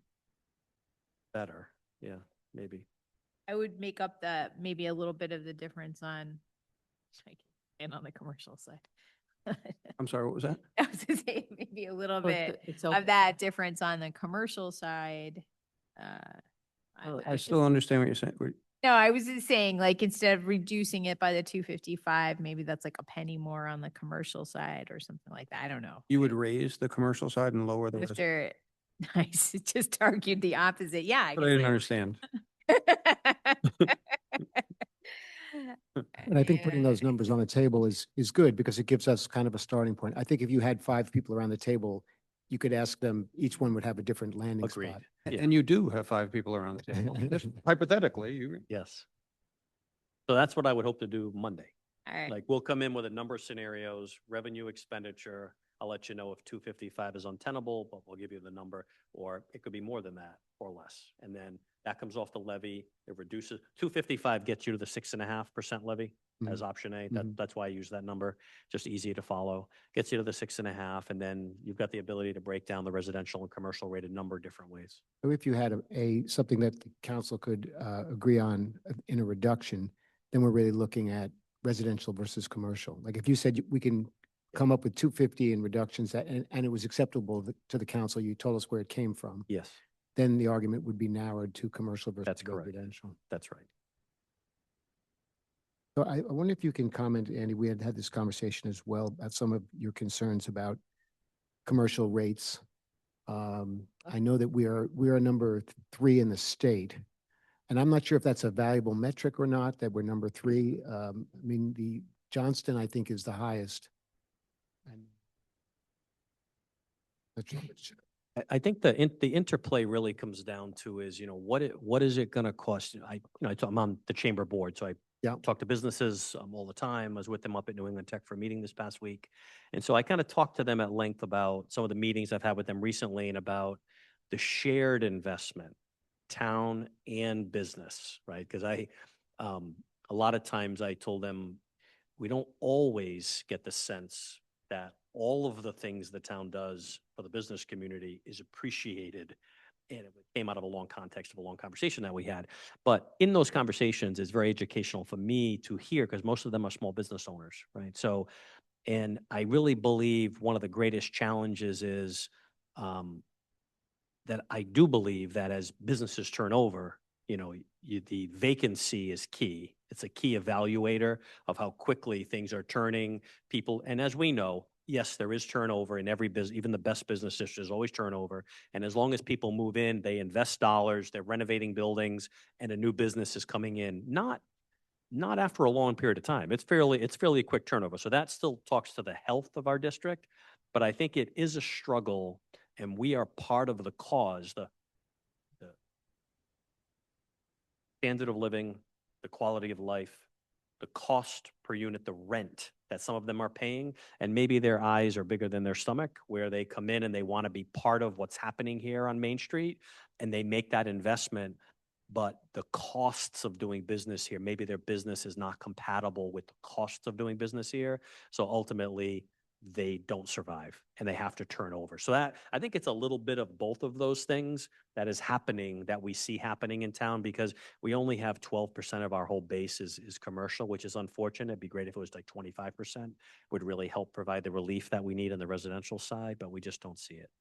Mark, I think that, so when we looked at splitting the rate a long time ago, I took a long look at this, and we cannot, I concluded that, at least for me, we should not be comparing our commercial rate, which is almost exclusively high-end retail restaurant, to an Amazon warehouse facility in Johnston, to where you have manufacturing or assembly in large buildings. The per square foot price of a commercial mill building in Burrillville, it doesn't relate to the retail cost in downtown, but right on Main Street. We only have that with a couple of outliers. So it's just not, we're selling perfume in tiny bottles, they're selling it in tanker trucks. talked- It's Mark- just a very different. Yeah. it's Mark and not I talked relevant about scenario. economic development today, and I said, look, so we typically are passive because it happens organically in town with the chamber and others who kind of take on that role for us. But I said, if we really committed, I'm not sure the residents here would appreciate that. Right? I don't know if we're looking for a dramatic expansion of our commercial base in our town. That's not what I hear. I mean, I'm not sure if you're hearing something differently, but I think, there is clearly room for some spot growth and some vacancies that we'd love to see filled off of Route 2 where there was some Yeah, yeah. manufacturing that's not there. It would be good to get those back and active again, but to do something substantively here, much more commercially, I haven't really felt that was part of the culture and that we were looking to do much more than what you see here. Or the infrastructure, right? Yeah, Main that's right. Street is what you were just talking about. So as soon as we start talking about commercial rates, we're not talking about the semiconductor building, No, or That's right. Bostitch, right? We're talking about 800 square foot storefronts and restaurants. And it's a very different thing. I do not think, we can't handle a 30% parking increase on Main Street, right? We can't do that. So now you go out to Route 2. Yeah, we want to keep that development going. That's great. And medical office stuff is very profitable for us. But still, if you look at the price per foot there versus when you're selling retail on Main Street, it's still so much more expensive just because it generates more revenue in a hot per square foot. And so that's why since we started looking at this, and I started really looking at this from the planning board, so way back, there hasn't been a time when we haven't raised by a penny or more the commercial rate where it was Chicken Little all the way. It's going to be empty and boarded up and everybody's gone. Years later, right, we couldn't have a more thriving Main Street. And it is true that as this isn't Rodeo Drive, but as the economy around it improves, the infrastructure improves, all the restaurants around them get better and the stores get better, it attracts a higher end, which can pay all of that. And, the residents pay a high tax rate to be in a town with very little commercial real estate because they want to be in the community. It's a blue ribbon community. And the businesses do too. And so I had one remind me of something today. He said, Andy, don't forget for the meeting, we don't get trash pickup and we don't affect the schools. I said, that's not lost on me. I said, But so you get I'll mention it. So I'm sure he's watching, but But you get the customers who do. that's right. The schools affect them, though. Yes. I mean, the of schools course. is why East Greenwich is a thriving community to a large. This afternoon, I got that call. There is a lot of online chatter though about what, I'm going to call it what it used to be the post office cafe. Yes, You're the- there is. Yeah. Like what's going on there? There's no activity. I mean, the company came in around COVID during that time Right. period, was prepared to move in, and then I know. COVID hit. And that truck does, Yeah, Steve told me there's does a guy move. that works there. yeah, I think they do store things in the building, but it's not active. And There's it a just- Netflix series on that building. I don't know what they're doing exactly. Yeah, there's Something's been going no on. activity. The chamber members ask me all the time, there's been no activity at all. I Right. think some people are just concerned about the grounds as you come into town. Yeah. They just wish the grounds were kept, Right, the building's vacant, so. right, Yeah. right. Plus that would help that end of the street, Yes. Main Street, because there's not that much over there. That would, Mhm. help. That would, if there was a good restaurant there, that would draw people on that side. So going back, Mark, I know you asked that question. What are you thinking about our particular spot and whether we're a unicorn or not in terms of? I think it's a very attractive community to come into for businesses to invest here. And I think that they do benefit from being on Main Street. And, you have a mixed feelings because if you can obtain a building, a business which can pay more, those are customers you want to go after. Customers in terms of coming to our town, vendors coming to our town. On the other hand, you just want to make sure that you still allow some of the longstanding businesses here to continue to be successful. So I don't draw a line on the commercial rates. I just wanted to kind of get some context because when you look at a chart and you see some of the other towns, and as Mike says, it can be very difficult. I was incorrect. The highest tax rate is Providence. So Providence is at 29.20, and then Johnston is number 2. They're at 27.98. and that may be more just the big warehouse, Amazon centers. Walmart gives you $2 a foot, right? When you go in there, they don't want to own the real estate. So when you have big boxes come in, they grind you, if you're the landowner, like a lot of people only want those. They bring in the developers, because I work on those projects. They'll bring in the Walmart anchor, knowing it's not much of a business plan for them. So they'll draw, and then they make the money on the smaller pieces that they, let. And I'll tell you, when you have one of those little strip malls and a Walmart anchoring it, when that goes dark, the little shops that are in there are very soon to follow. So it's, if you looked at that, you would say, oh geez, the average, the mill rate on that, right, is less on it because it's valued less, these big boxes. And we just have, ours are again valued because they're in East Greenwich far more than.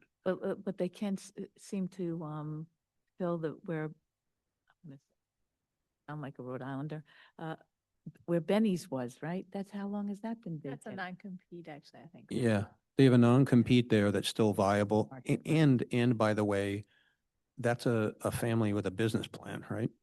They can decide they only want to do whatever their plan is.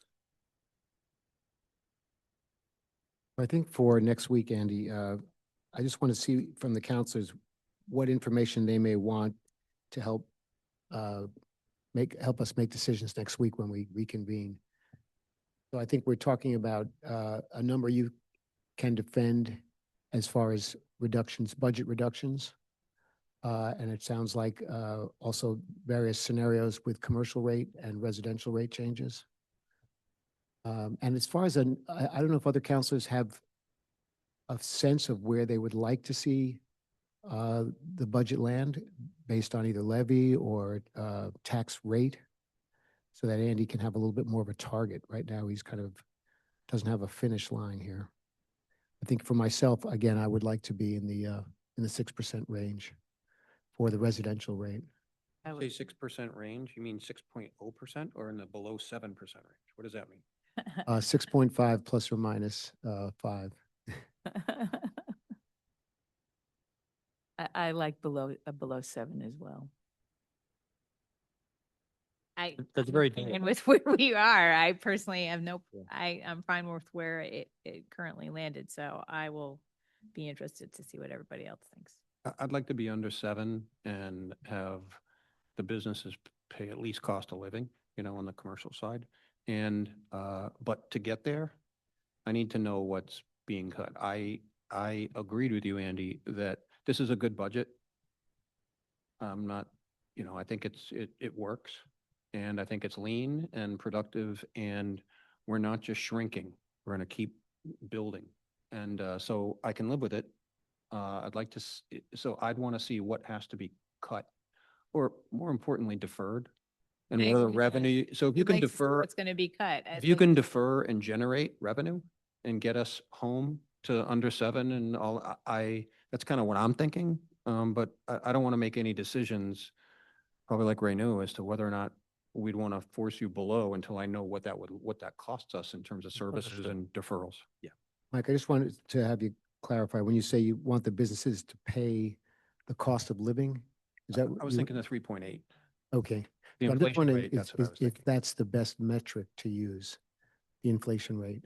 I'm not sure. Is there another metric that you can use, other alternate metrics to see? Because I'm not sure that necessarily tax increases should be directly tied to inflation rate. Yeah, so I can't think of another one that would be universally applicable, Mhm. like what tax increases can be based, we already have a system which doesn't recognize your use of services. Mhm. We don't use transfer station, but we pay for it. But The 70% of the people, some of them say, we don't have Mm. kids in school, and they want a Chinese menu of those things. So I don't know what we could do. The way I think of our need to fund a budget this year, the Mhm. big drivers are inflation, which hits all of our departments, Mhm. DOT in particular, all the busing and all of that. And then I think of the cost of our bonds investment.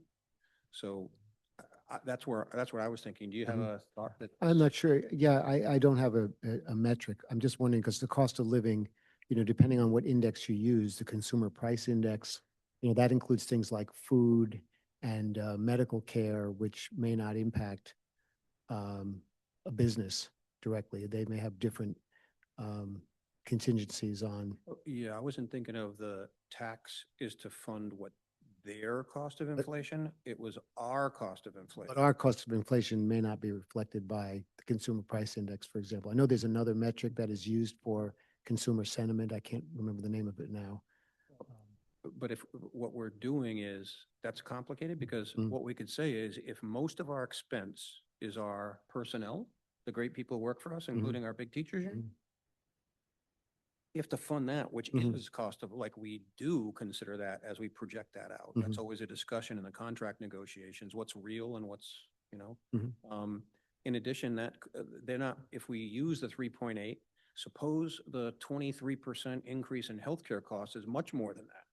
They're not paying for that. You know what I mean? Like, you're right. It was picked out of, it's something that I feel like if I were a business owner and you told me that my taxes increased with the rate of inflation, it would intuitively feel like I could understand it because I don't know how else to articulate it. Okay. Fair balancing, I mean, fair could be, we're going to keep them at, 6.52 and 6.57. There you go. Right, because another metric of whether there's balance is, are they being assessed at their rating, their property rating, their assessment. In other words, if you could say they should be assessed at 15% of the total tax revenues. And residents would be at 85%. So right now, I think that, we'd have to see where they are and how much we want to put them out of that direct proportion to their assessed value. That's only if you assume that we don't want, as a policy, to have the businesses subsidize the Right, residents. right. No, I agree. But that's, right. I think is the right, what I think is good government. If we do it the other way, then we're treating Right. it as if we're the same. Right. But what is the number? In other words, Right. do you want to take them to 25%, 30%, 40%? So So typically, when you want to look at what they're charging their customers and rents, it's only when you start exceeding 5% vacancy and more that you keep raising your rents until you have a certain 5 to 15% vacancy. We don't have any of that. These things, there's somebody building out a new storefront right downtown. Like, as soon as a business leaves, another one comes in, it's usually higher end, and it's not like they're charging less rent. They're not, when you drive down Post Road and you come down right down there, you hit East Greenwich and then you leave into North Kingstown, this is a sweet spot, right, where they get the highest rents. And they do that because they get the highest revenues.